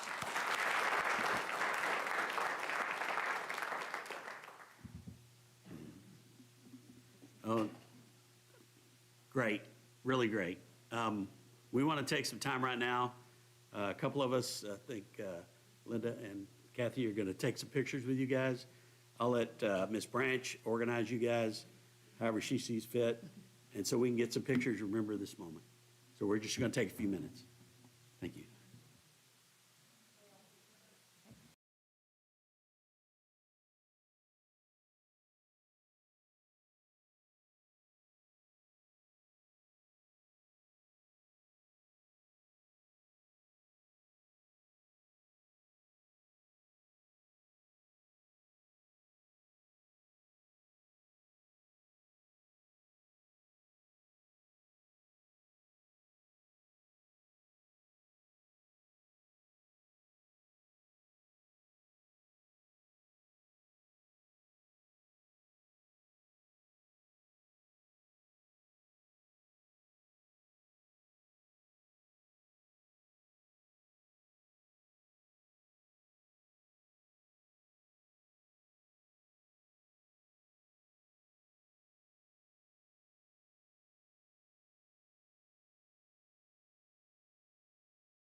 Item 8A, Finance Monthly Update. Yes, Mr. Board President, at this time, we have William Wooten, our Chief Financial Officer, who will provide a snapshot of the 25-26 revenue collections and expenditures by fund and function as of November 21st, 2025. All right. Good evening, Mr. President, Board of Education, Superintendent.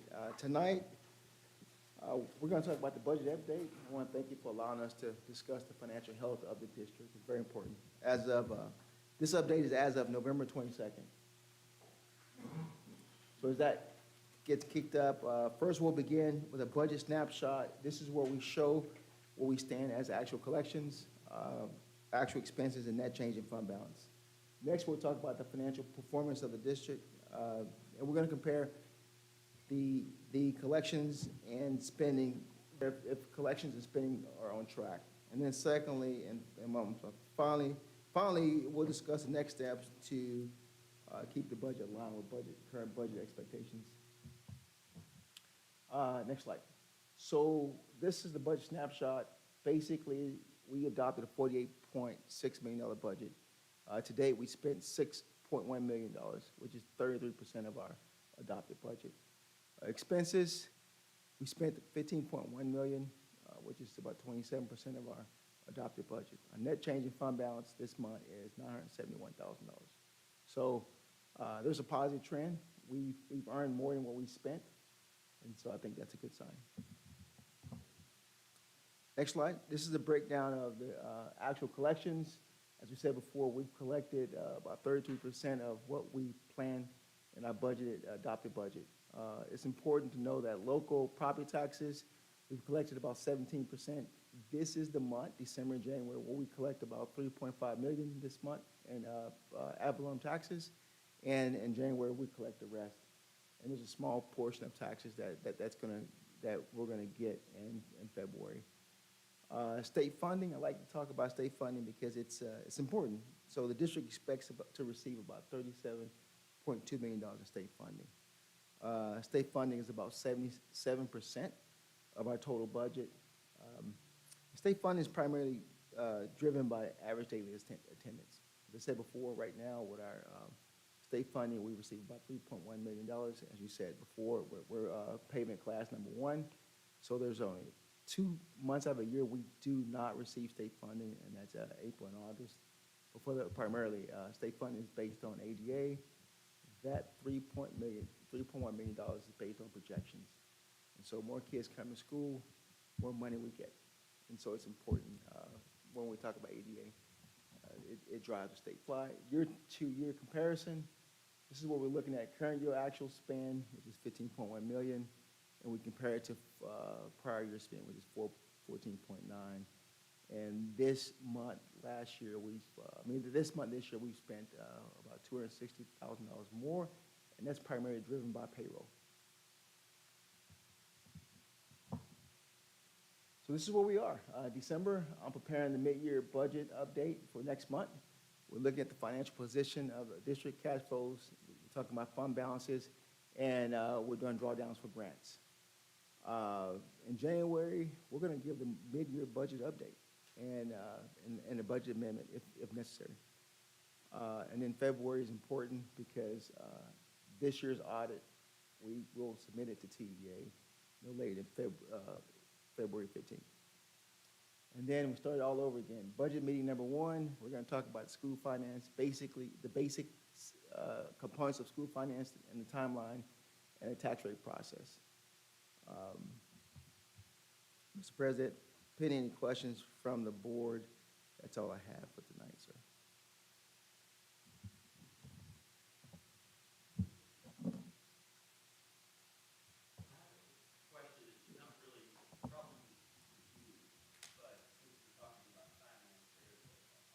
Right now, campaigning on doing away with what mostly finances school districts.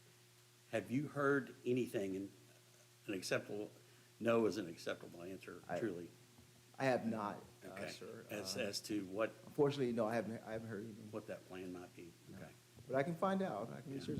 Superintendent knows. So Wes and myself were just at a conference that they were talking about that. And basically, if they were to eliminate property taxes, it would be about a 20% tax, sales tax.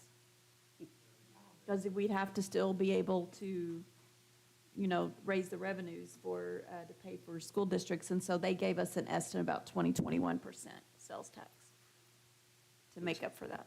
Which is 8.25 now. So they would have to raise it like almost 12%.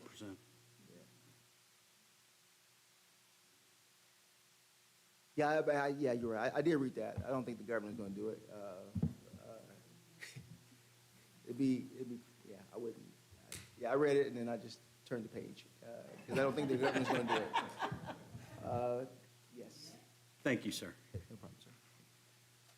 Item 8B, Policy Update 126, Mr. Jackson.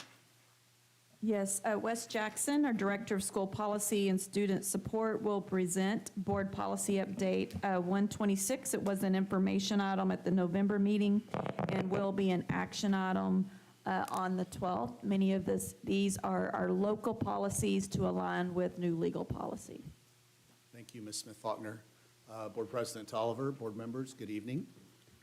As Ms. Smith-Faulkner just said, we are taking a look in depth at the new local policies that came out from TASB just here recently. There were also over 140 changes to legal policy, but we do not adopt legal policy, so it's much more important that we have a full understanding of those local policies, which we will be looking at adopting at our next board meeting. Certainly, if you have any questions about the legal, I will try to answer them to the best of my ability, but for the most part, for tonight, I studied local in preparation for this meeting. We do believe that this is going to be a bit of an ongoing process because we're still seeing guidance come out from TEA. The law will take effect, and then TEA guidance might hit 3 weeks or a month later. And then we've already done some things to come into compliance with that law, and we're having to kind of change and manipulate those things around the guidelines that TEA provides. Oftentimes, once they get more feedback on how things are going, they then update that guidance. Also, a great resource that we have coming, it's not here yet, they've released some model regulations for the new policy, but TASB will release model regulations that we can use to write district procedures with, right? Those are things that don't have to be board adopted, but you know, where policy says something like, and the superintendent will put a process and a procedure in place for this, those TASB regulations give us a lot of help in doing that and outlining those. They're pretty user-friendly and pretty easy to work with in my experience so far. But for now, while we're still getting all these things adopted, we follow what's called harmony of the law, meaning the new laws supersede our current policy. If there's a new law, we have to follow that law, not current policy, while we're in the process of getting these new policies updated to come into compliance. I think you can go to Angela. I will also say that, preface this with, some of these policies are kind of repetitive. You're going to hear slight changes in language where I guess several people brought forth the same bills and things like that, but and I think some of the things just happen to fit under multiple policies too. But you will notice a bit of repetitiveness as I move through this, and you'll see some common themes. So there's a whole section of change on board meetings. Board meetings now must be held outside of work hours. They define that, but they also said best practice is we don't have any more morning board meetings. So we're already in compliance with that for the most part. We now have to give notice 3 business days before the meeting, not 72 hours. But when you factor in the weekend, we're now posting the Tuesday before the Monday meeting. So 6 full days in advance, which has made, you know, Ms. Smith-Faulkner and Angela's life a little more challenging as far as getting those things put together that far ahead of time for you guys to see. So also, voting must be recorded. That's something we've been doing for a while here. Public comment must be at the beginning of the meeting, also a practice that has been common for us here. There's a lot of stuff in here about diversity, equity, and inclusion, right? And this particular CJ local is basically stating that, oh, sorry, Angela, I should have been having you flip a few slides here. Outside contractors cannot provide diversity, equity, and inclusion either duties for their staff or engage in any of those duties. There's stuff later on that you'll see that educators cannot. This one is specifically addressing outside contractors. According to House Bill 150, we now make notification of cybersecurity breaches to affected individuals. We made notification previously of security breaches, which would have included cybersecurity breaches, but it's a very slight wording change to make sure that we're getting up to date with the current terminology. Also, CDQ local, you'll notice more and more policy coming out about artificial intelligence and the use of artificial intelligence. This one basically says that we have to provide a certain level of training for our teachers in artificial intelligence. That's one of those things that will later be determined through regulations, what exactly that training looks like. And that students should only be using AI with teacher permission. They should still be producing original work, and that we should have provisions to address misuse in our student code of conduct, which we continue to build. We have some, but we continue to build on that each year as the AI technology gets more and more powerful, and we learn more about the ways our students are creatively using it. CSA local addresses private spaces. Locker rooms is where this is a big thing for us. It's addressing male coaches being in female students' locker rooms. Basically, we have to designate specific times when they're able to enter those locker rooms. And, you know, that's 15 minutes before the game, 15 minutes after the game, halftime, those other kind of intermissions that might fall. This would also expand beyond locker rooms to like theater dressing rooms and things like that. But places where coaches need to go in and speak to their players, they've put procedures in place that we must announce that we're coming in. We must put a sign on the door that says it's a non-private space during this time, just so we are protecting everyone's privacy and everyone's on the same page with when those coaches should and shouldn't be entering those locker rooms on a regular basis. Facilities construction, they've basically upped the competitive purchasing amount, minimum requirement for us to go out for bid and things like that to $100,000 now. They've also updated language and policy to state that as that competitive purchasing limit changes, our policy will match that. It no longer says a specific dollar amount in policy. It just says the current established threshold, basically, is what they changed the wording to in policy, so that we don't have to keep updating that, makes life more efficient, things like that. DBD local, you're going to hear more from Ms. Walker about this here shortly, about what we've done with our employees, but basically the legislation has to do with administrators who work outside jobs that are also education related, and making sure that they have appropriate forms on file with the board in some certain situations, as well as conflict of interest forms in other situations. But Ms. Walker has been working with our attorney to make sure that we're protecting our employees under this bill, because it does come with some hefty potential fines if they are out of compliance with it. DEC local, the biggest change there is basically when someone goes out on FMLA, they can decide to use their paid leave concurrently or not.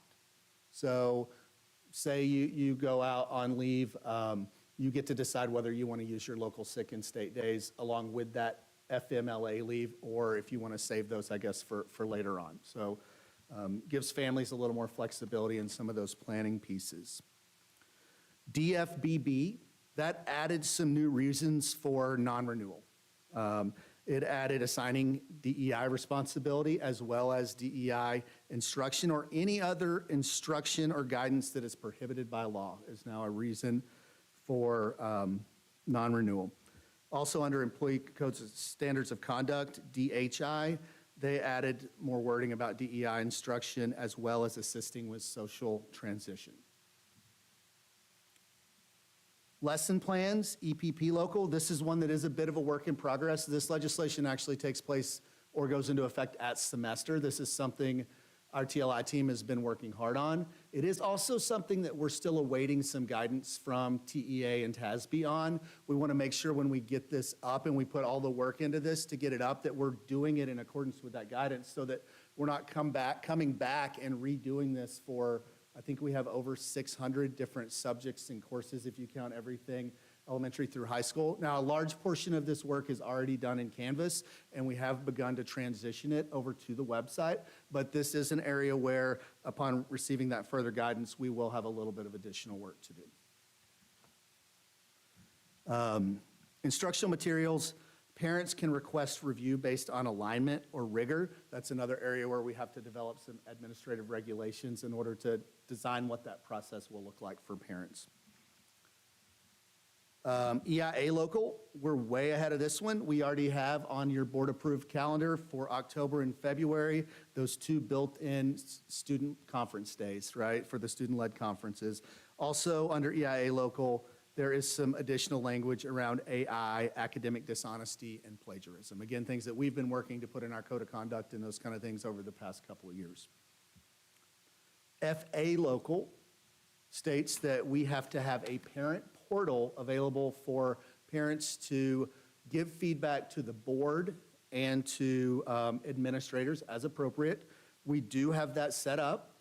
We are kind of in testing phase on that. That portal is, our website tells you how to get there, but parents actually have to log into Skyward Family Access in order to get to that portal. That way, we're ensuring that those comments coming through that portal are in fact coming from parents, because the law specifically says parents are the ones that need to be able to comment through that. And being able to know that those genuinely came from parents, I think allows us to a lot more effectively address those concerns and that feedback that we're getting from those parents through that portal.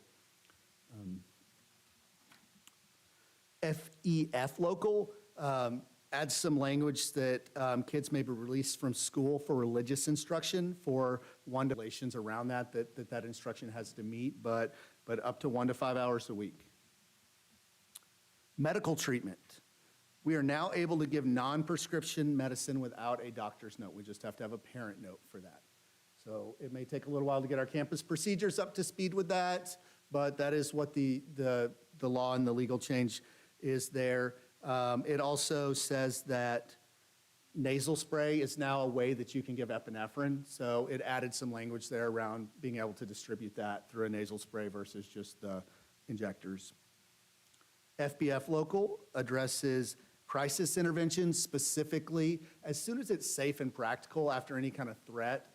Any staff member or teacher that was what would have been kind of threat we should have been concerned about, we need to be notifying them as soon as possible. Student safety, here they just expanded misconduct, the term employee or educator misconduct, to cover all employees, not just teachers, not just certified educators. Anybody can be guilty of educator misconduct.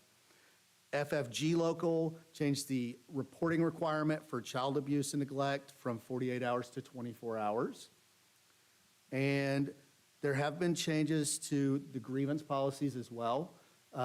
They've basically made some changes in the timeline, and now we're also required to have our level 1 grievance forms posted online for both staff and parent grievances, which we are in compliance with currently. GKA local says that we cannot do anything with Chapter 37, which is the part of the education code that has to do with student discipline. We can no longer make changes to that under our District of Innovation plan. So, for instance, one of the things that we had in there previously, which is kind of, we don't need it anymore actually, because remember when they came out and said that every kid with a vape, no matter what kind it was, had to go to DAEP? We came back and put a provision in our District of Innovation plan to say that on a first offense, we would use ISS or something different along with an educational component with those kids. Now they've made the first offense for a nicotine vape is 10 days of ISS. So even though we can't have the policy anymore, they did come back and kind of take some of the sting out of what they had done in the previous legislative session. That, I believe, is all of the slides that I have.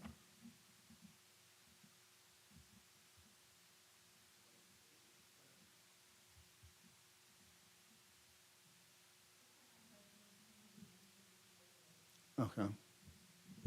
So I don't have to bother you with all those Okay. questions. So let me just, Now, so we usually don't show the regulations to the board. The board does not approve that, so if there are some questions, then send them go ahead and send them to me, and we'll, yeah. It was mainly like what he mentioned about what, if we delegate the superintendent what her role is, then how do we know that that you're in compliance and that type of thing? I don't know if that's part of. Well, and the it policy or basically, and I'll give you an example, Ms. Gallman.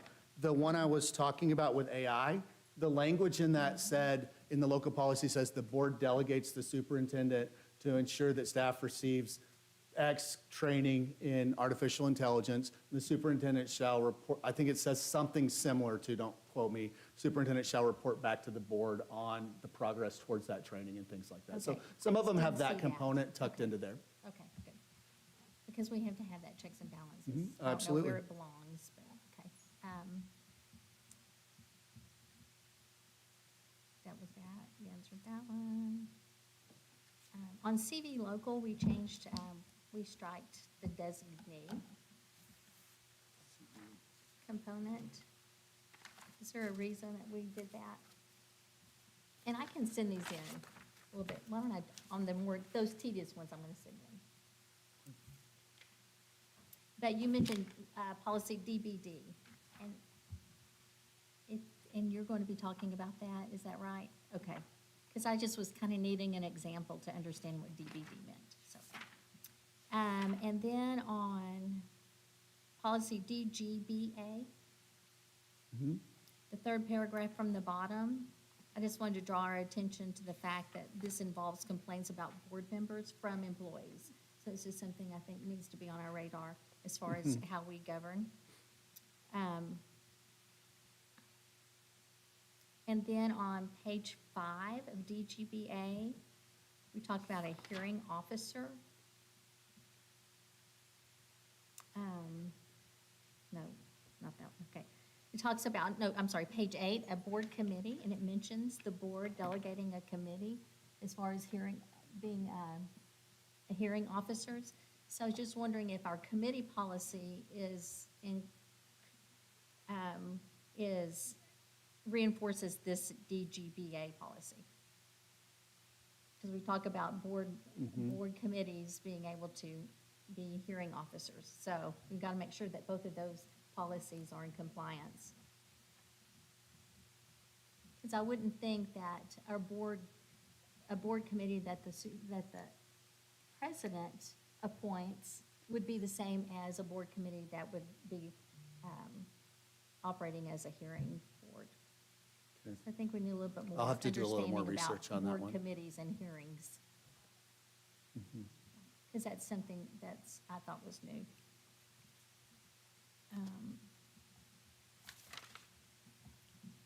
And then on the DH local, on the social transitioning, is the district prohibited by law to inform parents if a student asks for information about transitioning? Yeah, I Can you can tell me email which that. paragraph you're looking at, or which page? Let me get there. Sorry, I didn't write that down. It's just, I think it's just a one-page policy.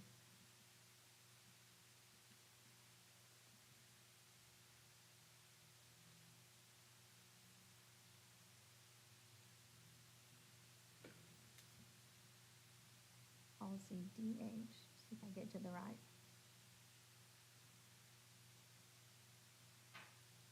So I think you're looking at social transitioning. Okay, Am I- sorry, I can't get to the right one. An employee shall be prohibited from assisting a district student with social transitioning as the term is defined by the law. This prohibition includes providing any information to the district student about social transitioning or guidelines intended to assist a district student with social transitioning. So I would think only in the sense that if you were assisting through communication with the parents, could it cause a situation where as an employee, you could be putting yourself in a vulnerable position? So I think it's just very careful, very important to, as we're waiting to see how that's defined and how that's handled moving forward, that our employees are very in any of those types of conversations. Okay, makes sense, thank you.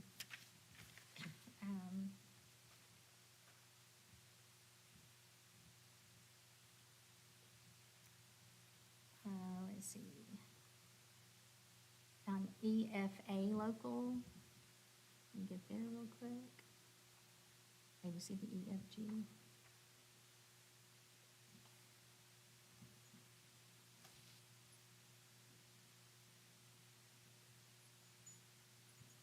Okay.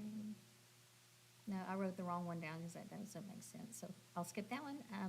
An EHBAF. It talks about how informing parents of special education students of their rights. So I was just wondering, how are we going to be informing the parents of special education of their rights? Does that need to be in policy? Okay, so does that need to be part of policy? No, Is it's that part of federal law that regulation? we have to provide Part that of- as okay. once that process is started. Okay, good.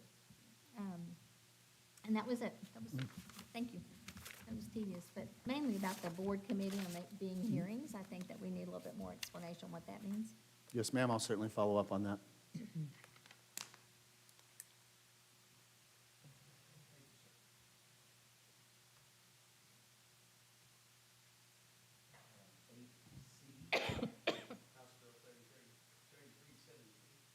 Yes, we have Ms. Catherine Walker, Director of Talent Acquisition and Development, will provide more information regarding the new legal restrictions on outside employment for district administrators.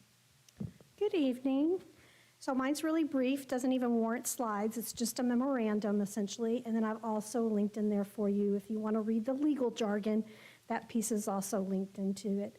It's from House Bill 3372, which basically states that administrators are not able to accept financial benefit for any personal services outside of the job that they might offer. So that means that any entity that's like a partnership that we do business with as a district, or if it's a business that does business with other school districts and provides educational services such as curriculum development and stuff like that, or you can't go and work for another district or go work for the Region Service Center and also earn additional money if you're holding a certain rank within the district, because it is for administrators. And we had a couple of employees that did submit forms, but after consultation with our attorney, it was determined that either they didn't hold a high enough rank on the organizational chart to be eligible for those requirements, or that their second job did not pose a conflict such as those aforementioned reasons. And so instead, they have filed a second job, notice of a second job or conflict of interest form that is now on file in their personnel files because it fell out of there. So there's nothing to submit for you guys to approve, but if we do get one of those, you will see that in a future agenda item for approval. Do you have any questions? Okay, thank you. Yes, ma'am. I do have a quick question. How does that apply to like outside tutoring? Can they do that outside of the instructional day and or like selling stuff on like teacher pay teacher? Not that anybody does, but I'm just asking. Yes, they can, depending on the rank that they hold. Like I said, like this doesn't really apply to teachers. Okay. We had like some librarians doing some things, and they're able to do that. We just had them file that second notice of a second Gotcha. job conflict of interest form. So that's Yeah. when, Yeah. Yes. Yes, ma'am.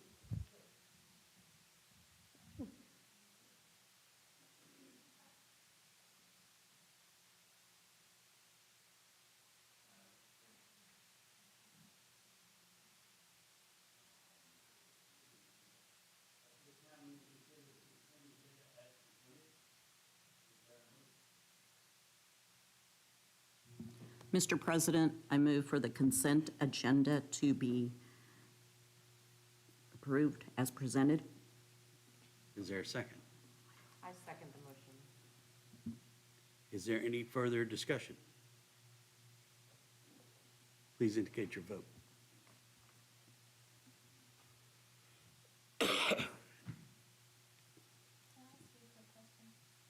Sure. Since I wasn't here at the last meeting, should I abstain from voting or can I vote? You can vote. Okay. I always wonder about that. Motion carries 7-0. Now on to action items. Item 10A, Consider approval of the Castleberry ISD library books purchased. Is there a motion?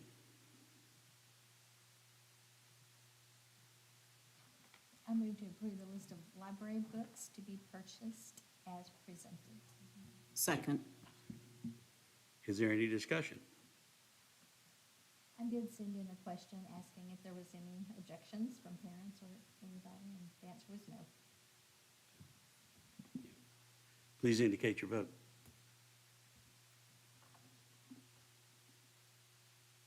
Motion carries 7-0.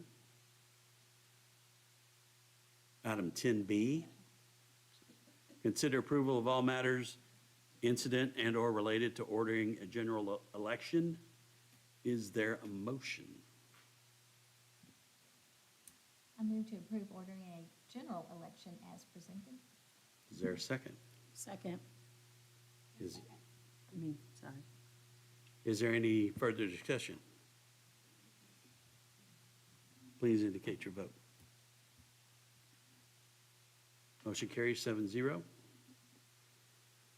Now on to item 11A, PEAMS Extended Year Report. Okay. 11B, Planning Guides. Anything in 11 we need to jump on? We do not have any questions on information items.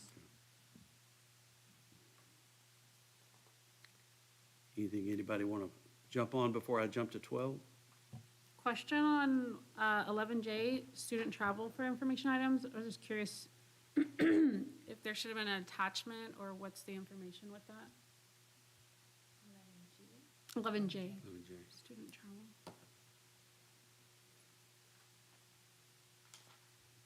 I think that's in there just in case we have student travel. It was put in there in case somebody qualified for something. So placeholder.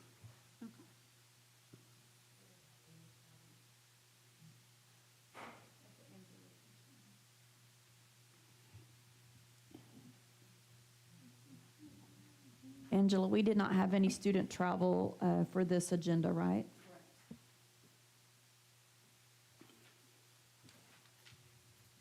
Anything else on 11? Before I jump into 12?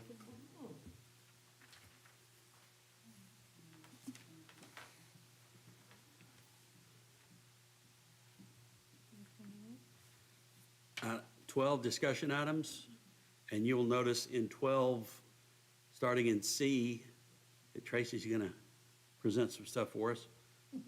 My suggestion is there's a lot, and there could be a lot of discussion. They're set up to where if we want to act on it, we can act on it tonight. We don't necessarily have to. My suggestion is that we limit our time on discussion to, I don't know, what, 10, 15 minutes, some of 10 minutes? Any other suggestions? Just we limit ourselves just because it's close to 9 o'clock. So if there's consensus on that, we can consider doing that. Sound good? Okay. So back up to 12A, board key dates.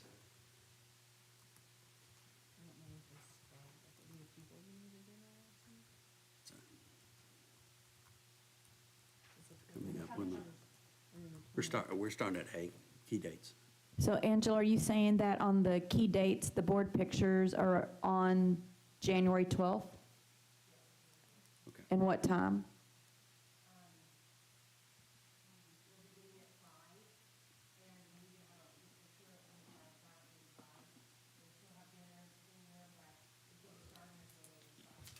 Okay. Individuals at 5 and 5:30, probably groups so we can eat between 5:30 and 6.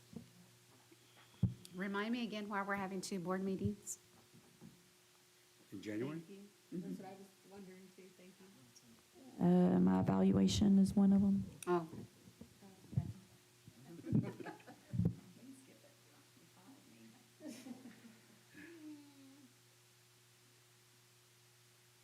Any other key dates? Let's see, musical performances this week. Yeah, it does. Not yet. actually on the 17th. When is the evaluation? Which meeting? The 20th?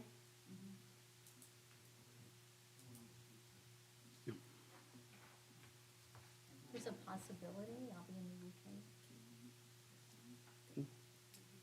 I will be informed. Anything else on board key dates?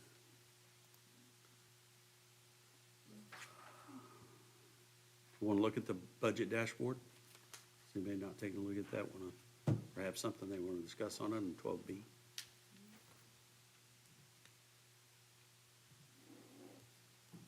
No? Okay. So on to item 12C.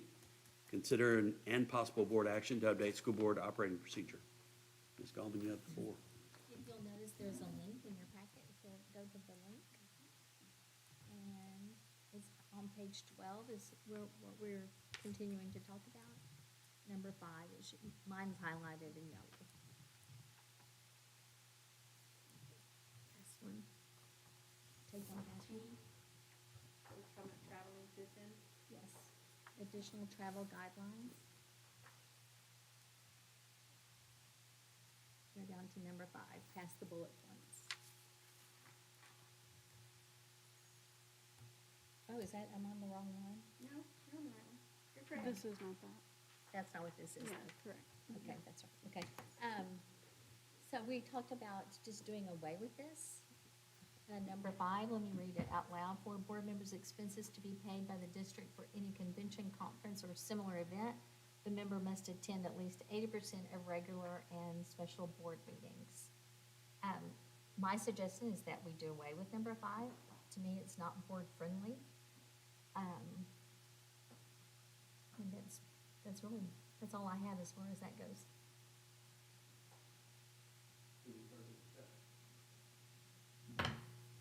So when you say do away with it, are you saying that the expectation would be that you're no longer expected to attend at least 80% of the meetings? Or- Absolutely not. This only has to do with travel. So I don't think your attendance is what's affecting if you get paid or not for a conference. So it's nothing to do with expectations that people come to meetings. It's just, there's not now this parameter put on missing meetings. Because you missed 2 meetings, that's it. How many meetings actually equal to the 20%? Isn't it like 5? Or is it less? Angela, how many meetings we have a year? I know it's over 12, so 15, 14? There's 2 in June and 2 in January for sure. So I would Okay, y'all do the say, math. I'm not good at percentages. where's Scott? Yeah. 14 meetings.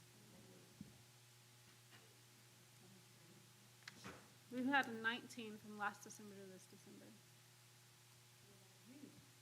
Special meetings, there were a couple. I know we had a couple more. There was a couple I know in the summer that I missed with everything going on with my family, but that's where 2 times in the summer we had a special meeting, like a morning meeting or a special meeting come up, but there were 2 days of 2 on that day. We had 1 extra in July, but in June, we always have 2 meetings. So that was the 2 I was talking about in June, 2 in January, and we had a special board meeting in July. So that would be 15. No, it's 19 total. Okay, so where were the other special board meetings? I know we had couldn't- training, maybe. I mean, I can tell you the dates, but I went back and kind of, you want all the dates? September 8th has 2, June 16th has 2. Not special. Public hearing and the financial rating is 1.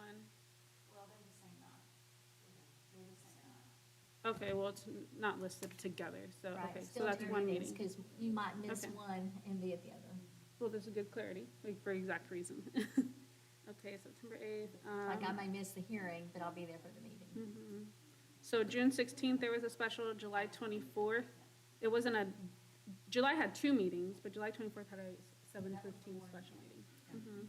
And 2 is always in June. Mhm. The finance meeting, so counted for that. Yeah, so there's 19 from this December to last December. Because we're going to count the one that's on the same night as 2 because we open and close. So Okay. 18. 18, okay, 18. So what's, yeah.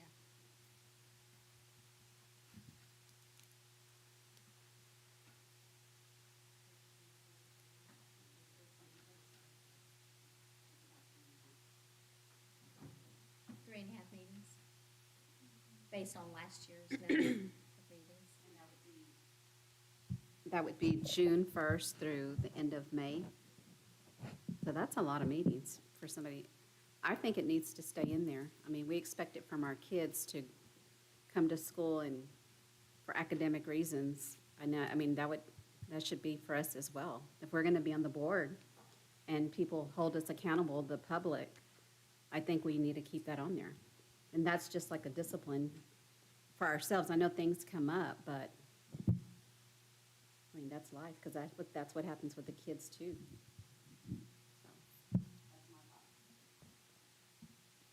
I see what you're saying, and so it's like there are consequences. We have an expectation. Taxpayers have an expectation. Those who voted for any of us, or for all of us, they aren't voting for us for part-time. They expect us to be here all the time. But we know it's not humanly possible, and so that's why there's that leeway. And that's my opinion. I will say, I know I spoke to this the last meeting, asking those who were here, and we decided not to have too much further conversation about it because not everyone was here. But my question was if there was just a general idea of those who were here, of anyone opposed to it, and there was no statement of anyone opposed to it at the time. And the reason I asked that is because I then stated, it's good to know if there's opposition, and it's understandable for the taxpayer side of it, but it's good to know if there's opposition early on, because then from there, consequences is never how I would see this should be. I understand like public perhaps seeing like, well, we shouldn't be having to pay for that, but you also want your board members educated, and you want them to be getting their education. And so if we've already budgeted for it, it's already there. I was seeing more the flip side of, if it won't be paid for by the district, I shared at the last meeting, then I need to start asking for support elsewhere to be able to share the clip of today of how conversation is on, we have the authority to make the change and to remove it. It's an arbitrary number that was thrown in there, borrowed from another school district. And I will share personally, I supported it when we did put it in there. I didn't. That was actually, if you recall, back then, it was David and I working on all of this, everything that went into the travel guidelines. And I remember this is one that he copied over from another district. And it makes sense. It does make sense. I personally have had a very unusual year where I've had 4 deaths in the family. One young man that Kathy knows, my father, my grandmother, and there's just been a lot since. And it impacts some of those dates that were just so close together. And so I speak on that side now where I see like this is where we do get the power to get rid of an arbitrary number type of rule, further support our board's education and what our students deserve.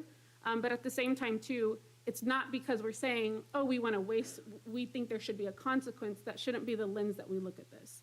I think it really should be more, we want our board educated.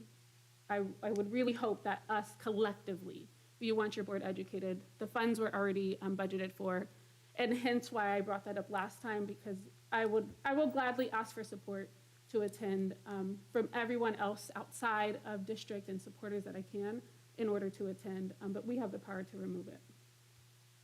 I think we need to think about this and then come back to it and to see what other districts do. Like what is, like what are other small districts, like, them do? What are their policies on that? And I will share with that, David and I did a lot of work on that, looking into this. I couldn't tell you what all other districts do, and especially at this time where since then budgets have been slashed left and right. Again, we've budgeted for it. We don't have a largely traveling board where we all go, and that's okay, because then the few of us that do go to the few things, y'all come back with information and are able to share that. But when we looked at it, it wasn't a common thing, but it seemed like, okay, that's fair. That sounds valid. Let's put it in there. And we didn't get to see it affect us until this year. And just to also touch what you said, I had 5 family members die this year. Had my mom going through cancer, but I knew that I had to be here because of our students and stuff. So I understand what you're saying, but then I also understand that, we have to be here collectively for the students as well, so. I think we have to think also the why, right? Like, I do think we have to be educated, we have to understand, we have to get better, and we do that through conferences, through learning, right? I think just like everything else, context is everything, right? Like, nobody's just not showing up, right? Like, there's nobody on this board was elected to slack off, right?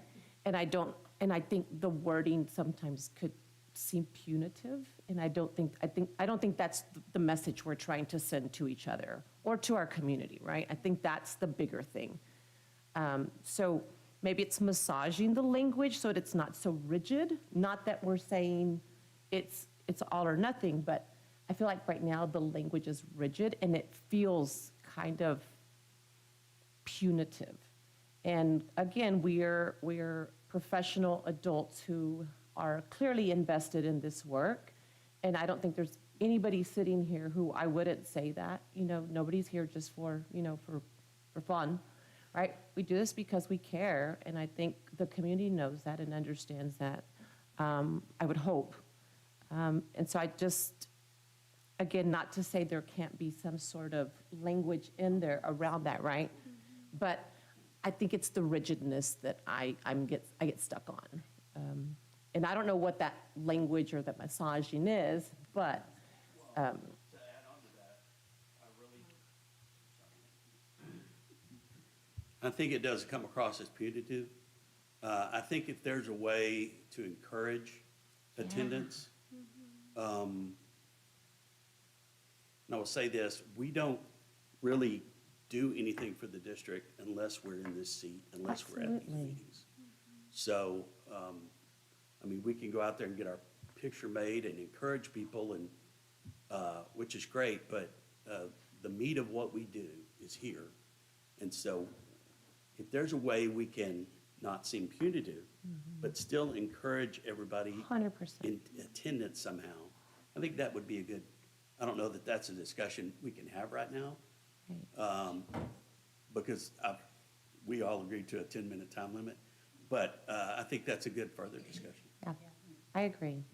And like I said, I don't think it's all or nothing. I just think that as it stands, it's rigid, right? And we don't want that to come across that way. And we do want to encourage and lift each other. And clearly, everybody here has gone through something horrible this year, and we don't choose those things. And to Kathy's point, we still do our best to be here, but sometimes situations are situations, guys, and and you can't punish someone because they're going through it. Like, that doesn't make a good community for us as a school board. So that's just my take on that. And I know we're beyond time. I think we do need to change the language, and that's why I said just come back to it, so we can all just think about it and how we can change that to where it's more, I don't know. I almost wonder if, just hearing both of you right now, what came to mind is like something that's encouraging, same words that you both were using, Dewey and Linda, is perhaps it is encouraged for board members to attend 80% of the meetings, rather than they must. Instead of the word must. Right. Yes, like that's where we have this. That positive spin on it, right? We're still setting that bar of expectation, but it's not like if you don't do this, like, you're done. Yeah. And perhaps that's something that instead of moving this to next meeting and have another discussion, maybe we can vote on that now, it is encouraged, so that we can get something out of the way and get the movement going with this, because this has been on meetings multiple times. And then I think next time we come back and let's test it, right? Let's go test our theory. And if we do have an issue, then I think we can revisit at that point, right? Like, I think right now we have this hunch, but we clearly, you can't really hold somebody accountable for something that you didn't set the rule for long ago, right? So like, now we have the rule, now we have this idea. let's go test it. It's almost like I'm gonna go tell all the kids, now there's this rule that they have to abide by, but now we're halfway through the school year. It's like, can't change the rules in the middle of the game, like, that's not fair, right? So, again, that's my thought. Okay, so Dewey had said that we could take action on this, and so taking this in, why can't we just change the wording right now? And this may have been what you were saying, but I was looking at this. And why can't we insert, board members are encouraged, okay? The member is encouraged to attend at least 3%. Encouraged, I like that. Yeah. I would, the only exception I would take to that is I think that we should be encouraged to be here 100%. Well, that's true. And So- At least 80%. And to Linda's comment, do we have anybody that's in jeopardy of having to comply with this operating procedure that we are under right now? Right now, I know I do. So right now, we have to abide by this unless we do away with it tonight. So we can always do away with this and then come back and have a sentence that says, or we can do it tonight, you know, that we're, of course, we're self-police and we encourage each other to be here 100% of the time. I just don't think we need to attach it to conventions or meetings or conferences. It's just, it's been hanging Are over us we- for so long. We're coming up on the 10-minute mark, so is there a motion? And what does that motion look like? Mr. President, I move that we remove number 5 from the operating procedures on page 12 under Not amend, travel guidelines. but remove, not amend? I say we remove it and then come back and then, Okay. The motion is to remove. Is there a second? Second.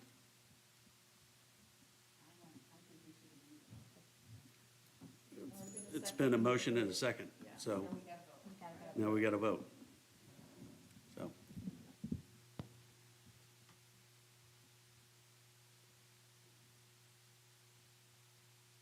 mine's not coming up today. There's mine.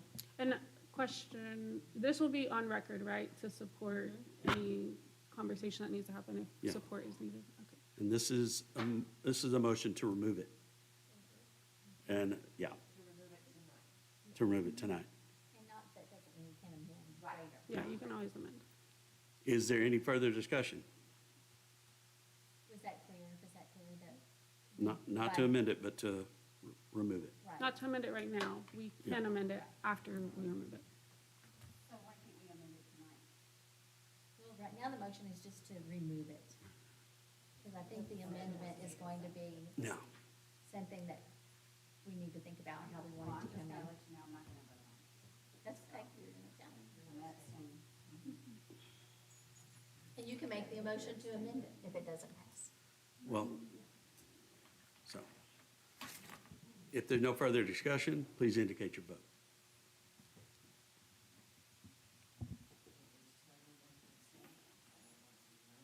Well, you just press abstain. Okay, there we go. So we have 4 abstains. Mhm. Have we ever had 4 abstains? Motion does not carry. I would suggest does not carry it by 4. Well, maybe it does. There's no no's, so maybe it does. Yeah, abstain wouldn't. Yeah. It's approved. It's A 3-0 approved. vote. Nice. Item 12D. And Mr. President, I do make the motion that we come back and amend some kind of language that encourages 100% attendance. Okay, noted. Yeah, that's good. We can deal with that. Okay, it doesn't necessarily need to be a Again. motion. No. I withdraw my motion.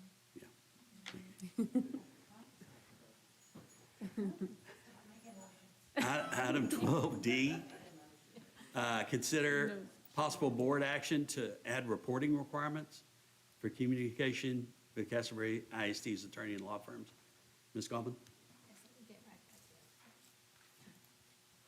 This is in response to some other school districts, not that this is something that we're dealing with. So let me get, I'm using my phone to get to my notes. So this is, and what I'm just asking, are we interested in this? So that can, it won't even take 10 minutes. Well, my only real question is, what does that look like? Because there's, I mean, what is your And idea? I What is don't that? know what that looks like, and that's why I wanted to kind of bring it to the board and ask what y'all thought about, but I was proposing a policy requiring notification when the administration engages legal counsel in matters involving parents, school board members, or taxpayers, ensuring transparency and accountability. Okay. So All right. that, and it's, you know, Yeah, I 'cause 100% support public education, I 100% support the system, but I don't want the system to have an unfair advantage either, so I'm just wondering if we need some kind of, Well, I will say this. policy. You have, as a board member, and board members have rights, and you can request a copy of the bill. And the bill is usually very The detailed, attorney's, unfortunately. Yeah, the attorney bills. Okay. It's usually fairly detailed. Now, most of that information is confidential, attorney-client privilege, and which should same, but we all have to deal with confidential information all the time, and the same rules still apply for us. So you have that ability right now. I just wasn't sure, would that fulfill what you're talking about? Well, no, because that's too specific. This would just be kind of keeping record of any time that that happens. And it was really a conversation talking about special education parents. And is where I was reading about this. And so it would really just be about keeping record of any time that the administration, for instance, called the attorneys about a concern they had about a school board member. I think it just would help with transparency and help with maybe even communication. I Well, know, it's kind of, it's just, Well, that bill is itemized with discussions about who they talk to. I don't know that it yeah, goes we into don't great need to know the detail. who's, we just need to know the currency. The currency? By currency, do you mean how much it costs? Current, like Oh. how often it's happening. That was the wrong word, thank you. Well, again, Frequency? there's a daily list, frequency. Yeah, so there's a daily, So what categories are you wanting reported on? And It because would we be- talked to the attorney on multiple items, and so are you looking for every time, if any administrator contacts the attorney about a school board member? how about I forward her a copy of the bill? Like an administrator, because the only person there's two of us that contact the board unless I give authority according to our guidelines. And so I call our attorney, sometimes Wes will be with me, or we call TASB. So which attorney? I'm glad you brought that up, because now that I think about it, you brought up Wes. This may be addressed in one of the new policies already about people having complaints about board members. Yeah, and speaking with Dennis, he highly recommends we do not do this. And because it becomes public record. Okay. Because I did ask a little legally, is there something out there? And he just said he highly advises against that. Having that policy. Well, having this procedure because we are now creating information, and anytime we create information report, it becomes public information. So we call the attorneys constantly. It's not just Dennis or Andrea, but we call TASB for HR, construction. We have multiple attorneys that we call based on different groups that we're members of. So is it just who's going to Dennis? Andrea, like his firm? Do we only want specific things? Right. Because we don't really call very often on the items that you're talking about. A lot of it, where this is coming from some other school districts, they say that if you're going to use taxpayer dollars against taxpayers, then the board should go. So if you're calling the attorney, you're using taxpayers' dollars. So that's where this is stemming from. So we should make public every time that administrator calls the attorney and tell everybody what we're talking about. No, there would have to be some parameters, of course. And that's what I guess I'm asking, what exactly do you want us to share about talking to the attorney? I don't know that I have an answer for that. This is just what, I'm And- just learning that some school boards are putting this policy into place. And Well, it's sorry, kind go of to ahead. protect, I think. But You made the, you I'm made, not I want to quite- make, I think I may have an answer.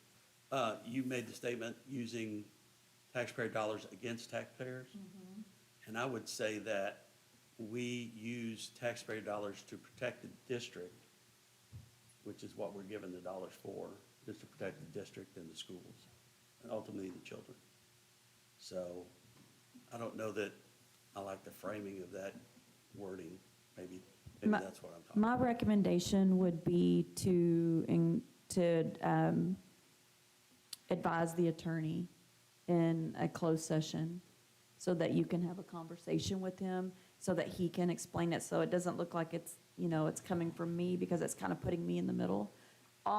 Because I do call, and it would make me think twice about calling the attorney now.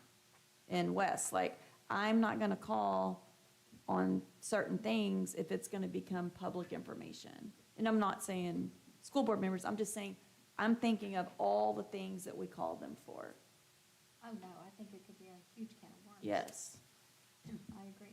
Ms. Branch, do you have a copy of the invoice? Can you access that and provide that to, no?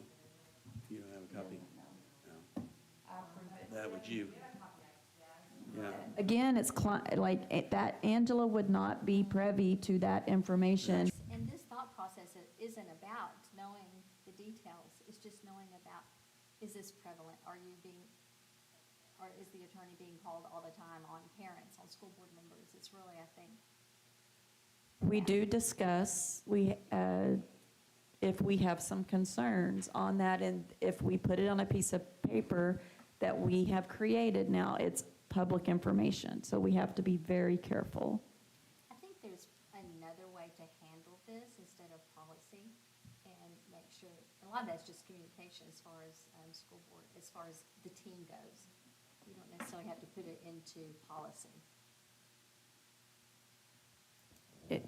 Who produces this report? It sounds like it would have to be me, because I know usually most of I'm usually with the conversations of different people. Also, the board president contacts, it's not me. Usually in an instance of a school board member, there's, different people who contact the attorney. So then it's like, well, who's creating a report? Because not everybody I don't know what Mr. Tolliver talks about when he talks to the attorney. Yeah, I think that just goes back to how we operate as a board. And is the board being informed when attorneys are being called on things that we need to know? I think that I might not say, oh, we called the attorney today. I might give you the result of what we learned from talking to the attorney. Yeah, and I don't know that that's really where this is trying to get at. I don't really know if this type of policy is saying, we want to know what you talked to them about. It's more about, we need to know how frequently this is happening, or if it is happening, or a heads up. Again, I don't know enough about. I would recommend talking to Dennis and asking him to give us a recommendation based on how to communicate, because it sounds really like you're concerned with, are we using the attorney to talk to him about the school board members? And I think that would be, I think that he probably can explain what he thinks legally. I think that's a great idea. Mhm. And it's not just, that was just the example I used. A lot of it was for parents and there was, at a legal conference the other day, not the other day, but recently, what's it called? CAVERS. Some school attorneys were talking about CAVERS. See, what does it stand for? Basically, let's see if I can remember CAVERS.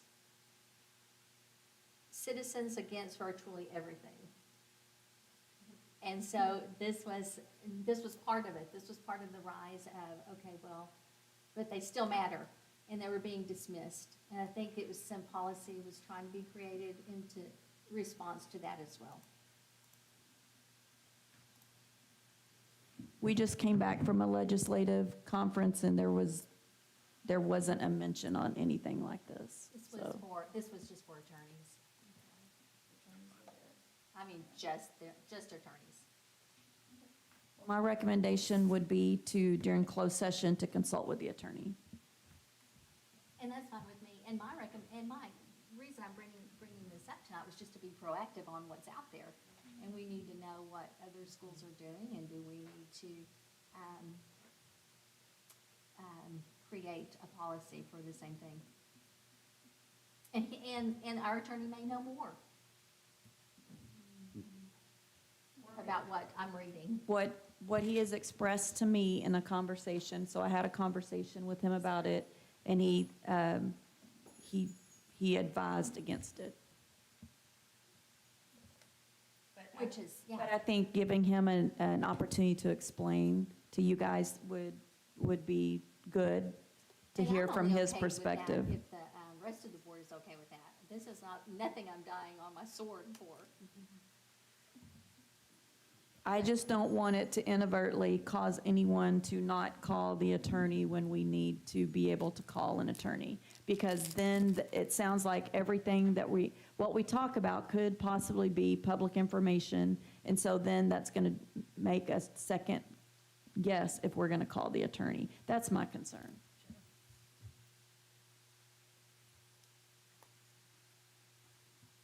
And then the other thing, which attorneys? Like TASB or that. Yeah, every, meeting. because I think that would have to be, if this was something we considered, that would all have to be crafted. I think it's a lot of time that someone would have to produce this. And then I think, what are we really getting a result that we need? Because you can ask questions about any things or actions that are happening, and we can certainly share that information with you.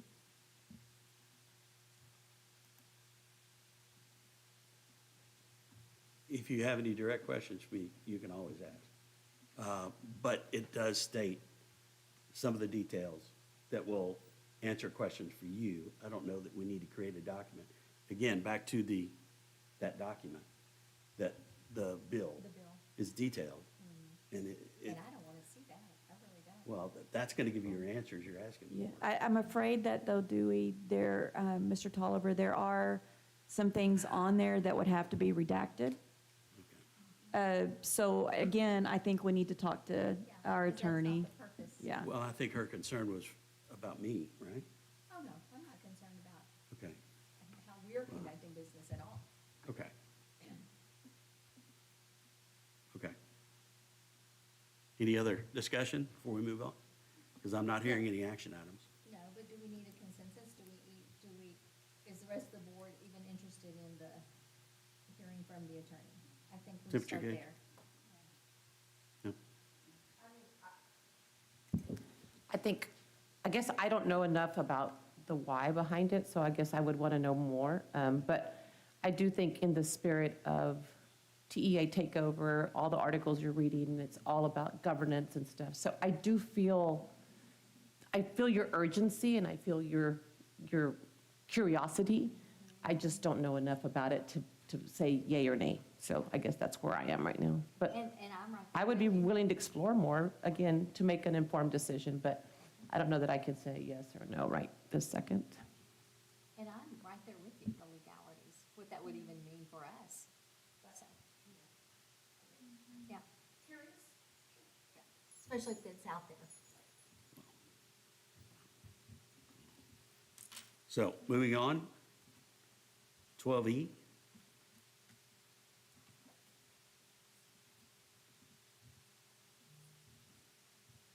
Oh, is this my Latin? Yes, ma'am. This is just my finest guy. I tried to get Mandarin for years, but anyway. So this will take 5 seconds, I promise. It's that I just have been hearing some other schools doing some things and about Latin and saying how it can, and the research shows that it can enrich our curriculum by building language, history, and cultural knowledge while also supporting STEM skills through logical reasoning and problem solving. So I was wondering if it was at all feasible to even have a conversation about seeing if we could incorporate Latin curriculum somehow to benefit our students' education and success. It would set us apart from other neighboring districts. And to talk about it, you have to put it on the agenda. Any questions? Just a comment with your last comment there. Looking at our neighbors, I think we are setting ourselves apart. But I understand what you're looking at, but right now, we are shining above them for sure. We do that without them. I just think it would just be cool. Again, nothing I'm falling on my sword for, but if we have to have a conversation, then something that, it's studying the Romance languages, and I think it would help, it would fit right in with our community, but that was all, so I don't need anything. I will say this, I ran into, and this is ancillary to this, I ran into somebody who goes, hey, you're in River Oaks area, are you on the Castleberry? Yeah. So they were like, well, my realtor has us looking. It's actually a relative, has them looking, said we're an up-and-coming neighborhood. We're the place that went. It's a young woman, it's actually my cousin's daughter, and they're looking at houses in River Oaks now because of this. So, Oh, yeah. yeah. Yes. So her realtor, who I don't know, is talking about us, Yeah, Yeah, now it we was have to nice. just have housing. So, anyway. Any further discussion on Latin? I'll just make a You better comment say- that. You better table it, or I'll bring it back. No, Jason. I'll just make a comment that I see benefit in it, but I personally wouldn't want to spend our time with this right now, given everything else happening at the board table and with the I students agree, in the year. I agree.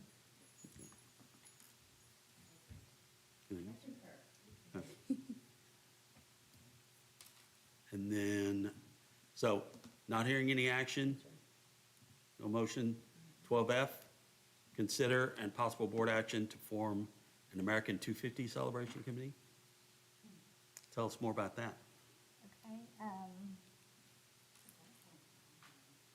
sorry, I was looking to see. Okay. America's turning 250 years old, and so I ran across this when part of the Smithsonian, that I'm part, follow the Smithsonian, and you can go to the link to this website, and there is a student element to it, and I was just wondering if the board was interested at all in pursuing this.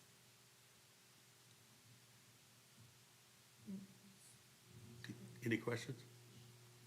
Do you mean, I'm sorry, ourselves, the board doing part of this, or like the No, district, the students? The district, yeah, districts, just making sure that we're celebrating the 250th anniversary or the birthday of the nation. It says, our American Story is a storytelling project to collect and preserve our nation's unique stories. And it would have to be something, of course, course, that the administration would have to agree to. But the request is to suggest CISD be a part of this initiative in some way to honor and celebrate our heritage and country. Therefore, please place on the agenda, that was me, to talk about this. So- And basically tonight was just to see if there's any interest. So as a follow-up, we took Ms. Gallman's item, and we wrote a resolution for you. I think we captured what you were asking for. Ms. Gallman, did you read the resolution? I forgot to leak on it tonight, though. So. I mean, it might be something we revisit in January, but we wrote a resolution because I think I read that you were wanting to form a committee. And so we said, well, we know that we cover this in 5th grade, 8th grade, and U.S. history. And so I asked Kelly to stay because we could incorporate an activity into those 3 different grade levels, those subjects, because it fits naturally anyway. I like the idea of the proclamation. I don't necessarily think we have to have a committee. That would be something that would be entirely up to y'all. But we could write it without the committee. We could go back and write a resolution for January without the committee, but it specified just some activities that we can have. I Okay. just think it's a monumental time and occasion that make sure that we are cognizant of doing, Yeah. celebrating it somehow. And as part of community engagement. On top of that, this is a great opportunity for experiential learning for the students and getting that enrichment experience. Absolutely. So I can get with Ms. James, and we can look at the resolution and maybe what we could place in the resolution for y'all to adopt. And because I have no idea what that would look like. We don't even have to do the American stories itself. We can do something Yeah. local, but just so that we do something. Yes, and like I said, we have 3 grade levels that I think it would naturally fit into anyway, that we're probably already covering things in there, so. Okay. So, so one out Yeah, of 3 of us. revisit in January. Revisiting January? Okay. Good, pushing this off? We're good for that? Okay. Then, 12G and 12H, do we have anything there? I don't think so. We're supposed to be talking about committee members resigning, putting language in that Did I miss that policy, one? But I don't see that. H, 12H. I did miss that. Oh, yeah, I don't have a link, so that's probably why we missed it. That's just, And that's this paper here.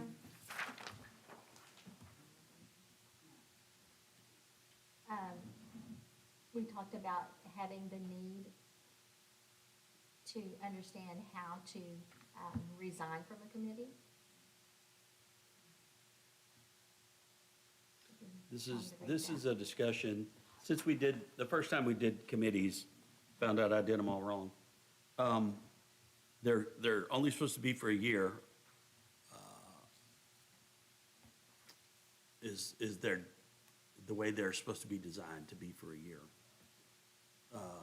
And we had people resign from committees, and we need to formalize, and maybe when you come back with an amended policy, we have a policy, board operating procedure, I should say, to dictate that about committees. And so I will pursue, and with anybody who's willing to help me, that language. I think it's So- policy, it's policy BBB. But this is so I just want to clarify, this is only the board president's committees, Right. yes, that he appoints, okay? Right, right. And so I think that we finished all the other language about it. We just needed to add, how do you resign from a committee? And that's what we're wanting to do tonight. And also, Mr. Jackson, I think, didn't we get a new policy that has something to do with committees? I think we were discussing it. For hearings. Which I will need to find in the board operating policies. Yeah. So, yeah, because there's no action item on it tonight, so.